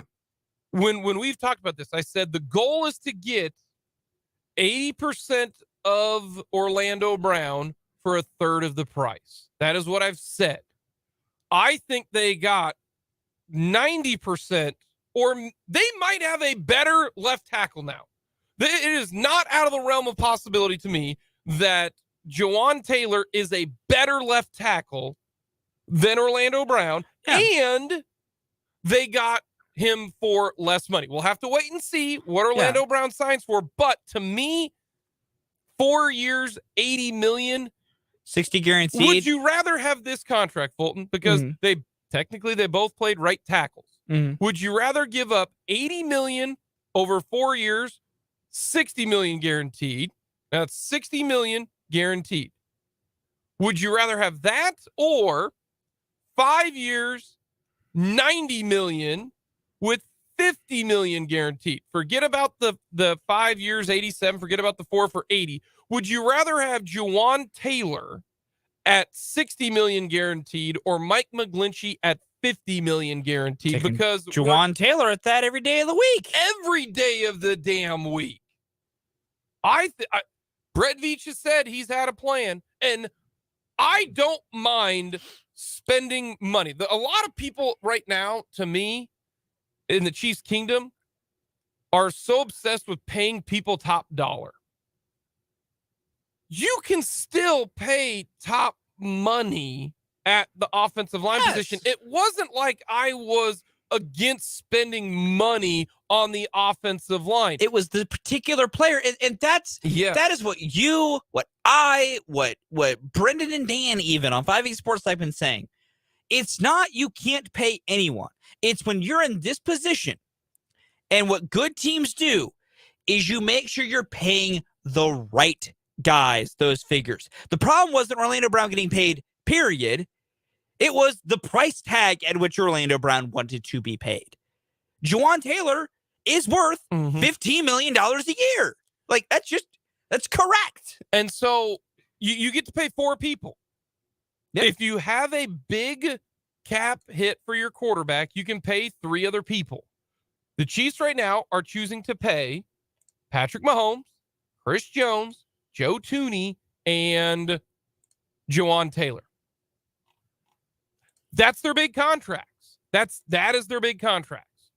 Patrick Mahomes, Juwan Taylor, Chris Jones, and Joe Thuney. 1 guy on defense who rushes the passer, and then 3 guys on offense who protect the passer. That's what you can do. Now, if you have a quarterback on a rookie deal, pay a lot more. Here's what you can do. You can go trade for Jalen Ramsey. You can trade for Tyreek Hill. You can go sign Bradley Chubb. You can sign Javon Hargrave. You can do a lot of things. You have to maximize the window when you have the rookie contract. Right now, the Dolphins have 2 years. They have this year and they have next year. And then you either have to say, are we going to pay Tua or are we going to go back to the drawing board? The Dolphins are all in for these 2 years. That's what they are doing. Now, the 49ers, if you think Brock Purdy's the guy, granted you invested a lot into Trey Lance, you're good for the next 4 years. Spend away whatever you want to do. So I like this. The more and more I look about this, and I know there's some skepticism because he hasn't been played left tackle, and I get that. But I feel like this is this is a good situation. The Chiefs have earned the benefit of the doubt with a lot of these moves because they've worked. And when your things keep working, you earn the benefit of the doubt of, you know what? They're right when they do it. The other fact is this. The Chiefs have an ability to coach up offensive linemen. That has worked historically. The way the Chiefs' young linemen right now have gotten better through Adiak is a thing you can point out. And that's what you can think with Juwan Taylor. The other fact is this. The Chiefs' offense last year spent a bunch of time helping out Orlando Brown. And they won a Super Bowl. So if your thought is, well, man, you signed Juwan Taylor, now you have to have about Juwan Taylor schematically. Okay, they've literally done that the past 2 years. Like, the Chiefs' offense, like, if your thought is the tackle we brought in, the floor is, well, we're just the exact same offense where we're going to have to, Joe Thuney had to help him out a little bit. We're going to send some chips and some, extra protection and stuff like that his way, Okay, if that's his floor, then you're fine because you're at the same floor you would have been with Orlando Brown. Yes, you've been near the ceiling that Orlando Brown is, and you're paying less money. Whereas the ceiling with Juwan Taylor is he can become put him on an island left tackle. Like, that's the other part with this deal for me is his floor is, like, because of what the Chiefs had to do with Orlando Brown, of the schematic things they had to do to help him. That's the floor. That is the way we should view all of this, is that's the floor. And Juwan Taylor can comfortably at least be at that floor. Which, if that's what he is, I mean, at some point, maybe then you start going with, still a little bit of a lot for that, but it's less than what Orlando Brown would have taken to be at that exact same floor. And that's what matters. That's what's important. And I think Juwan Taylor can also get better, too. And he's so young. Investing in young guys is never really a bad idea if you think you can make them better. Now, if you want to give 4 years, 80 million, 60 guaranteed to like a 33-year-old tackle, okay, then we can have conversations. Then we can have an idea like, that's kind of giving this to a guy who's like, this contract's going to end when he's 29. Yeah. He's never going to be 30. By the way, Mike McGlinchey going to the Denver Broncos, $50 million guaranteed. Juwan Taylor, $60 million guaranteed. This upcoming year, Juwan Taylor will be 26 years old for the 2023 season. Mike McGlinchey will be 29 years old. By the time Taylor's deal is done, he will be the age of Mike McGlinchey. As McGlinchey is starting his deal. Yeah. So the Broncos are playing a guy probably way more than he needs to be paid now to play right tackle, and he's entering his 30s, which historically players at all positions usually begin to start their drop-offs. And McGlinchey wasn't that great anyway. McGlinchey is a perfectly fine player. But giving him $50 million guaranteed is insane. Now, they can spread it out over more years because it's 5 years. 5 versus 4, but I would much rather, I think, and if the Chiefs were willing to give up $80 million but over 4 years, like let's say he is a phenomenal player and it all comes to fruition. 4 years, $80 million, right? That's $20 million a year. I will gladly pay $20 million a year for a left tackle to be really, really good. They didn't think Orlando Brown was worth this. Actually, here's what I will say. I think they did think Orlando Brown was worth this. I think they think Orlando Brown was worth this kind of money. Orlando Brown doesn't think Orlando Brown's worth this kind of money. So we'll see. If Orlando Brown signs a contract and it's a lot bigger than Taylor's, that's what we learned. Now, I will say, to counterpoint that, if Orlando Brown signs a deal that's very, very similar to Taylor's and like monetarily is basically a wash, then I think you're right in that they didn't think Brown was worth this money. But as of right now, I think they actually, if Brown would have taken this contract, I bet they keep Orlando Brown. I bet they would keep him at this number and go, we keep you here because this is what you are. I think Orlando Brown just wants a lot more. I think, and I could be wrong. I could 100% be wrong. I wonder if they think they got Juwan Taylor a little bit cheaper than what they 100%. thought. Do you think? 100%. Now, I wonder how much of it is because they don't. He plays right tackle. That's why. Right tackles historically cheaper than left. Do you think he's on board with this? I would think that yes, that they would have had to have talked to the agent and been like, oh, by the way, we're flipping you. We're gonna move this around. One, they're 100% Juwan Taylor knew he was gonna get moved to the left side of Kansas City. No one is gonna sign a contract not knowing what's going to happen on their new team. Like, they're gonna know where they're playing. Secondly, I think it's a big contract for Juwan Taylor. He's going to take it. 2, he's going to go to a team where he could win a ring or multiple rings still. 3, I think Juwan Taylor and his agent are intelligent enough to know, like, you're going to be paid like a top-tier right tackle, even if you get moved to left in the process, because you've never played left. So no one, without seeing you play left, is going to pay you like a left. You're just an idiot if you think that'll happen. So I think Juwan Taylor will take being a top-tier right tackle money and try to become a left.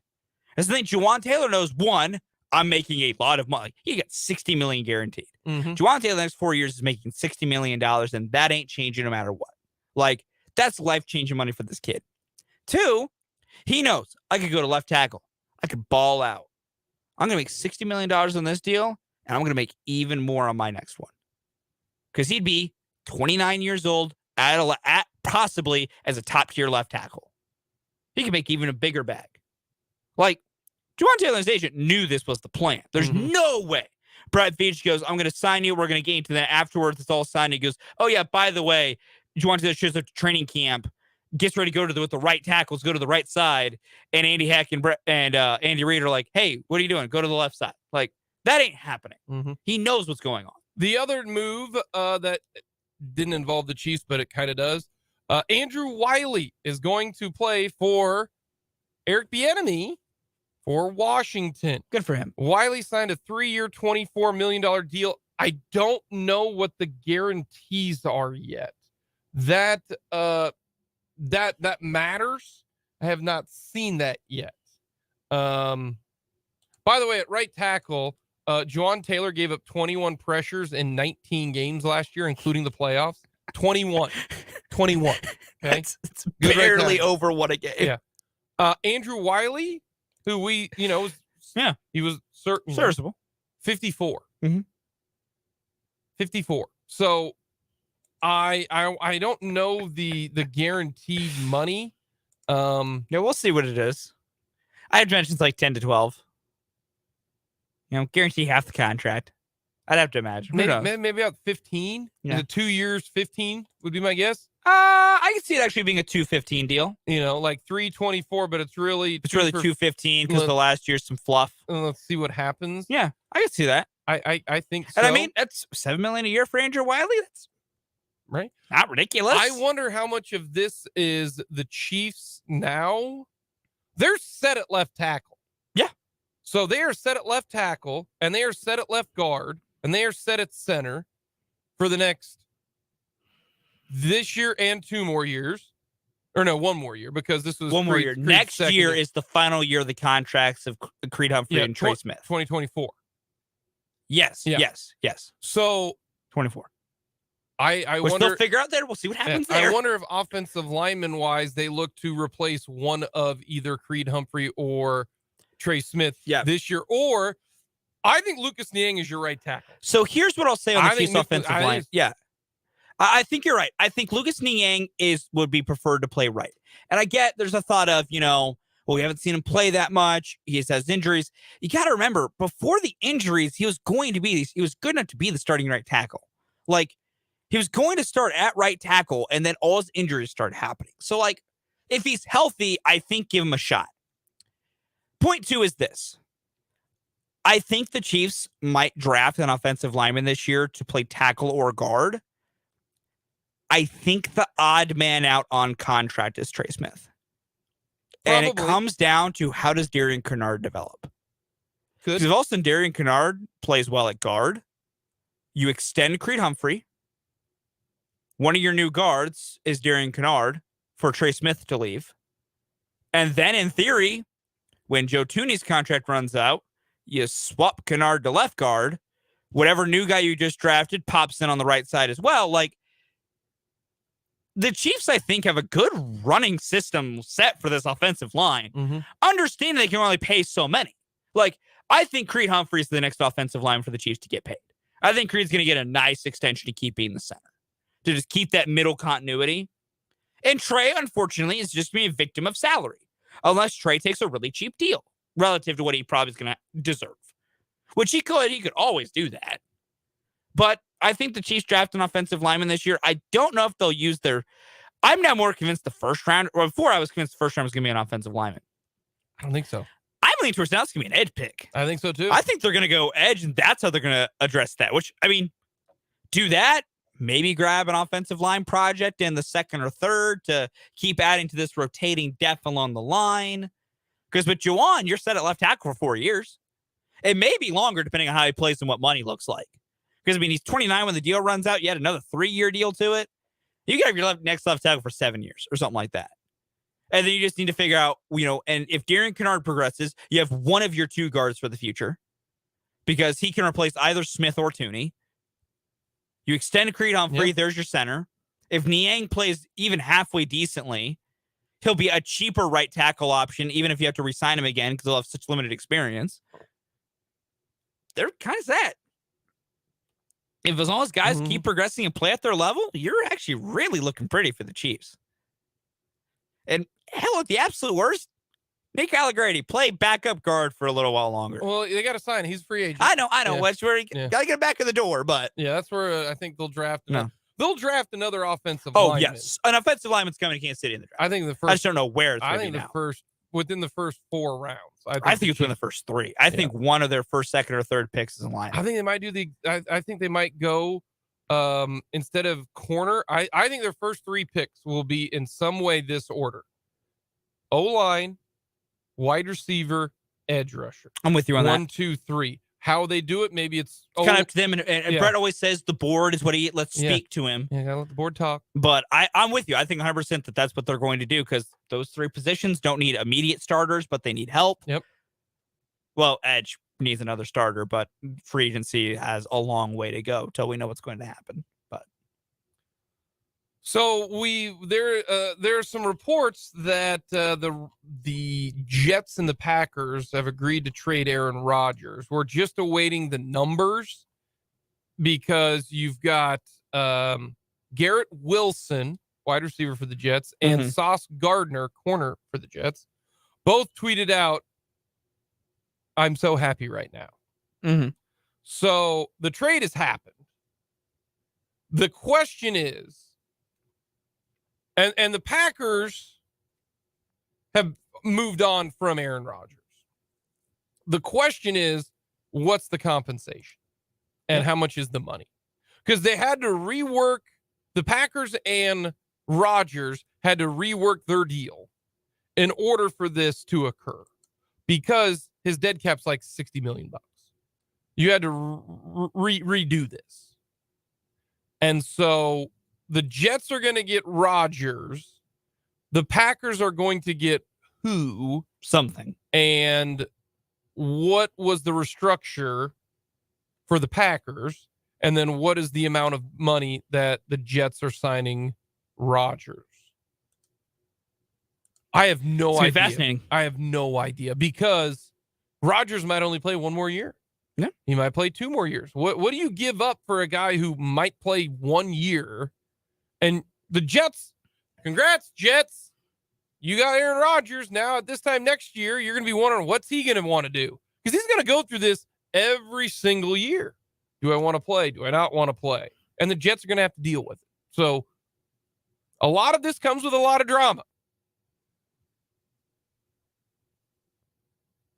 Jets got a good roster. They do. If Rodgers... Some nice offensive pieces. That defense really good. Get Breece Hall back. Yeah. When's Breece going to come back, you think? When did he tear that ACL? Middle of the year, I'm guessing. Yeah, he killed it early on, like week 5. Yeah, because he just got rolling. Still feel bad. Yeah, he Breece. was really good. I still feel bad for Breece. He was playing so well. And he's a Kansas kid. Yes. Yeah. Even though he went to Iowa State. Yeah, that's fine. I'm not going to condemn him for that. No, I won't either. So that's kind of the big news of the day also in the NFL. We'll get a timeout coming up next. Little overreaction, proper reaction here on Mic'd Up.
Overreaction.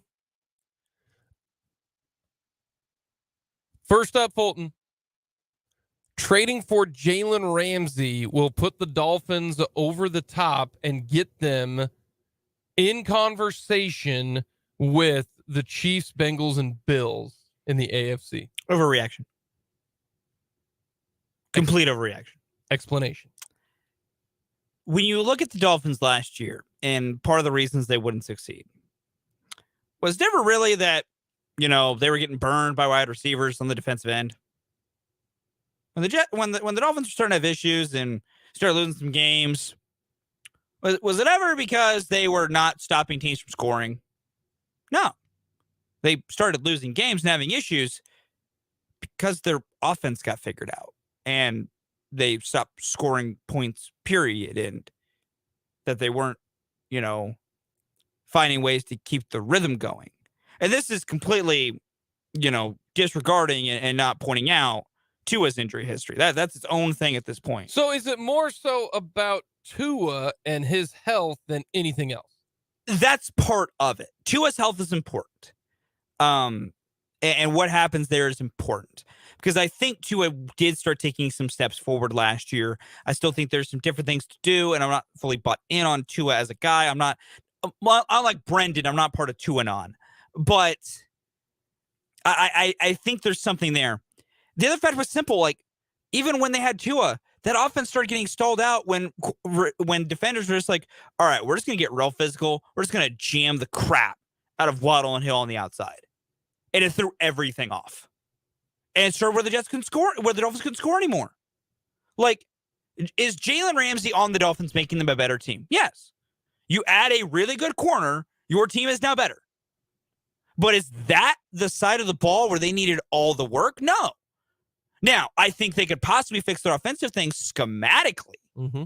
So I don't know if they need a body to come in to fix their things offensively. But their offense is where all my questions lie on how great they can be. Because it got figured out. They could not score. There was a period where all their touchdowns for like 4 weeks were all 45 yards or more. That's all they could do. They could not score on long drives.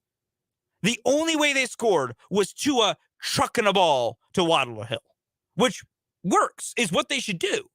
But once defenses took that away, they couldn't score. And so that's my thing on the Dolphins. I think it is a reasonable thing to say and to point out, but I'm still kind of, unsure about if what they need to do to. I think they can reach the level of a Super Bowl contender. The Ramsey signing isn't what's going to do it for me, though. All right. They're going to need some other stuff to do it. Cool.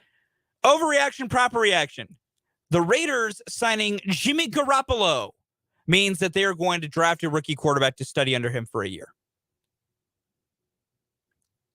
Overreaction. No, I think they think Jimmy G is. You think they think Jimmy G is the guy? I do. I will say his contract kind of indicates they think he's somewhat of a guy. The contract for Jimmy Garoppolo, actually, I have not seen the contract actually for Jimmy Garoppolo. I know he's signing with the Raiders. Let me find it. I don't think I've seen. It should be, if I remember correctly, 3 years, 67.5. Where did it go? I know I have seen this put out. I have looked at it. I scoffed at it. Yes, just here. Raiders are signing Jimmy Garoppolo 3 years, $67.5 million. And how much of it is? I will see if I can hunt for the guarantee. $34 million guaranteed. So it could very well be 1 year, $34 million. Or it could be 2 years, $34 million for the Raiders. No, I think the Raiders are going in on Jimmy G. Okay. I think that's their guy. I think the Raiders. So they'll use their top 10 pick on something else. Yeah. Overreaction, proper reaction. The Chiefs got better at left tackle and cheaper than their previous left tackle. I'm going to tentatively say proper reaction. The tentatively and the asterisk to this is I've not watched enough Jawan Taylor film to confirm this opinion I'm about to share.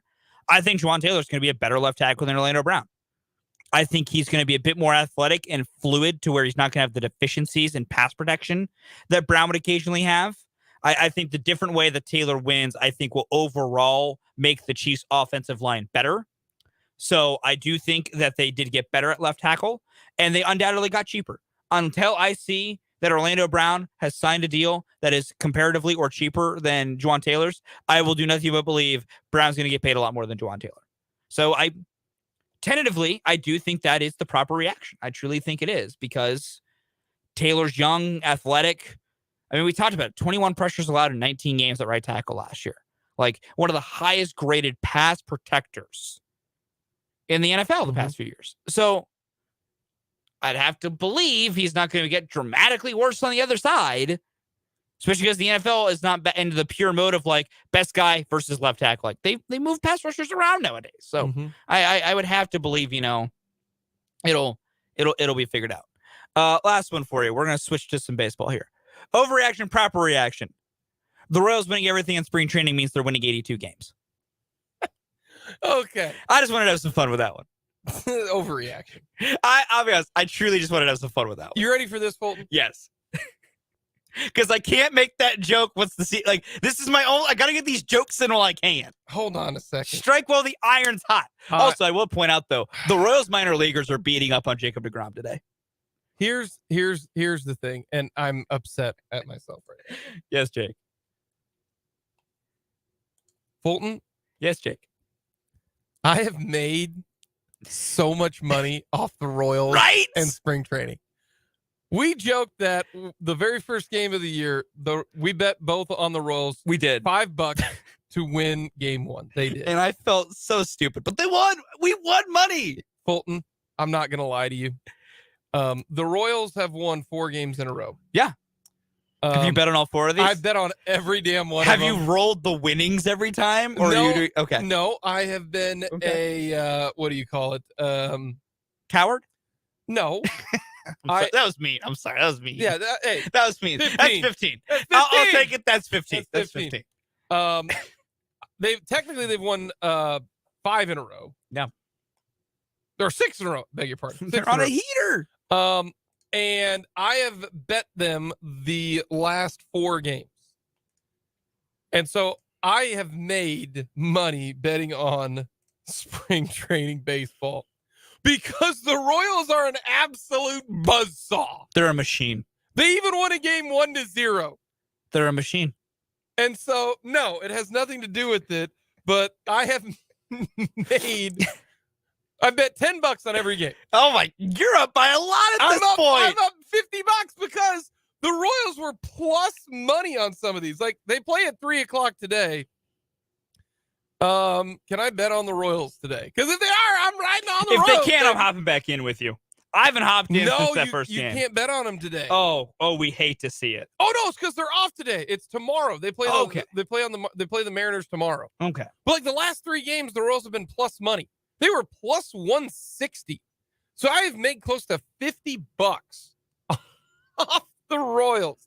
Do I feel dirty? Yes. Yes, because I'm betting spring training games.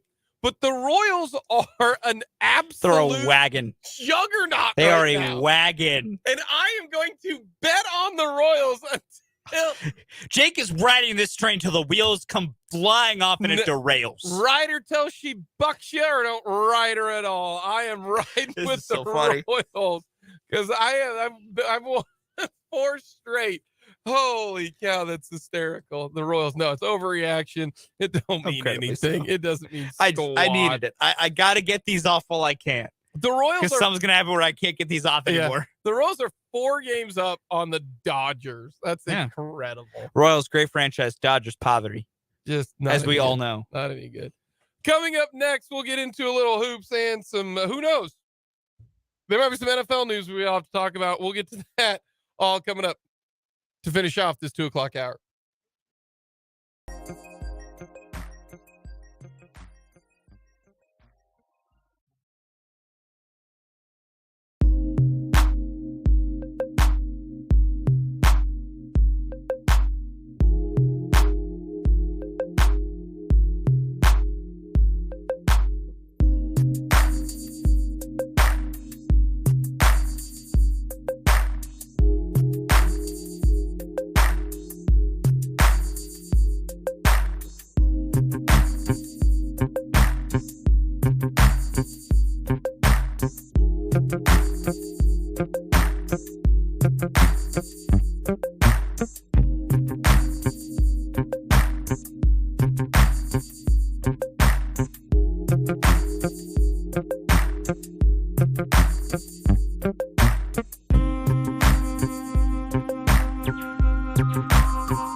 Up here on this Monday edition. Jake and Fulton Caster with you. We will get to lots of NCAA tournament coverage brought to you by our good friends at Lewis Toyota. I-470 in Fairlawn.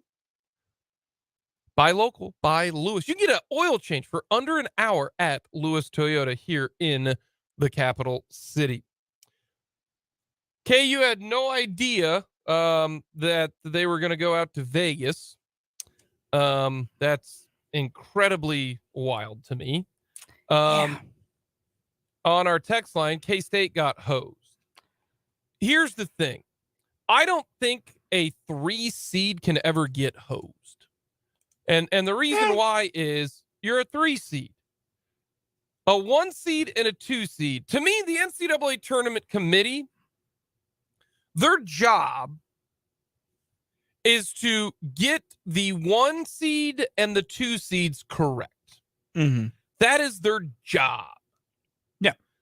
Everywhere else, just kind of may work. You're not going to please everybody. No. But you need to get, first of all, the 1 seeds correct, and then the 2 seeds. Yeah. And the problem I have is we don't know the criteria.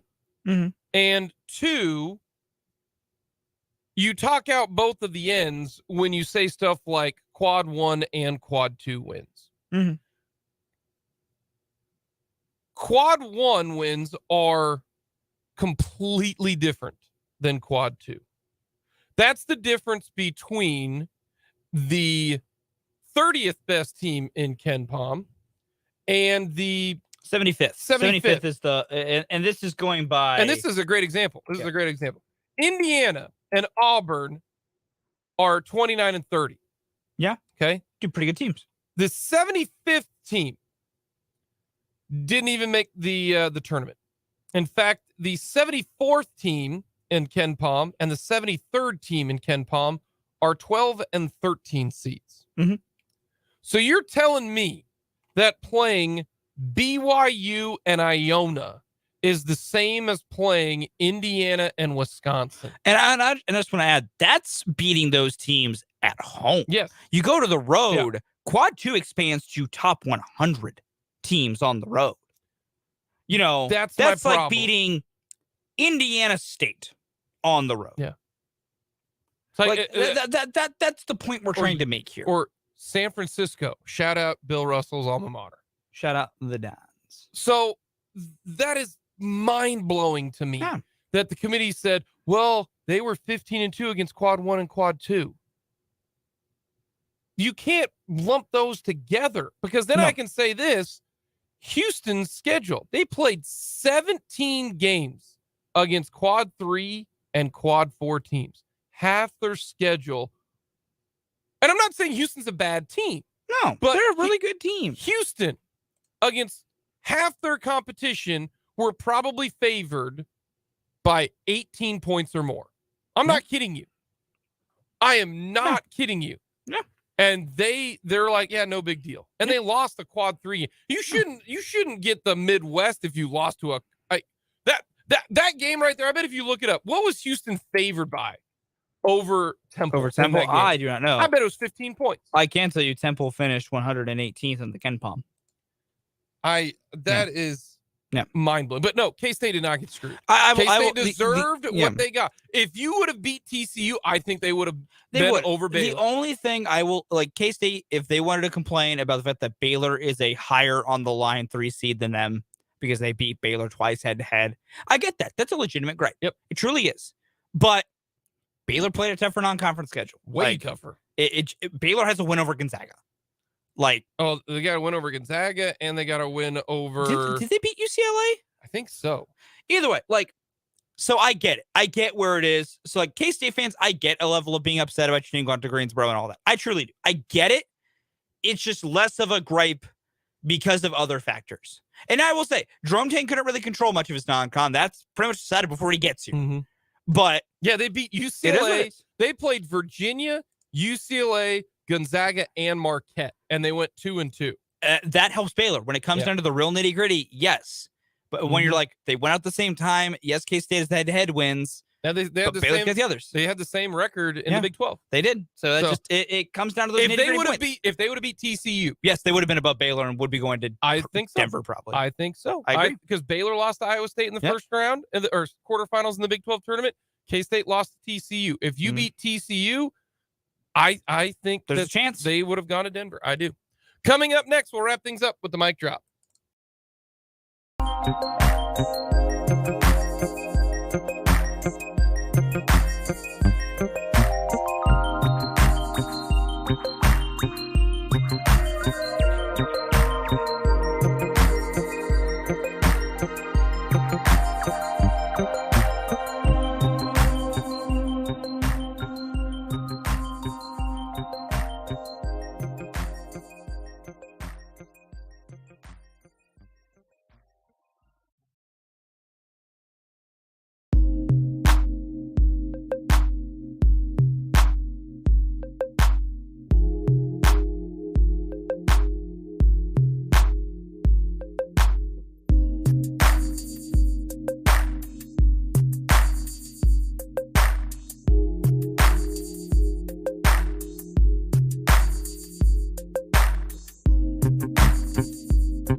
Time for the mic drop, Fulton. What do you got? The NCAA tournament has arrived, and it makes me happy. It makes me very excited. I love this time of year. This is all the fun for all the chaos. I'm excited to get to watch it all throughout this week. Brett Veach has always had a plan, and I think he executed that plan. I think it's a good signing. There are some risks, but I think it's a good one. Also, North Carolina, you are absolutely over yourself. Losers. You didn't get to the NCAA tournament, and the NIT is beneath you. I think that's super lame, and I'm really glad that you didn't make the NCAA tournament. Coming up, we got 580 Sports Talk with Brendan and Dan here on 580 WWW. If you have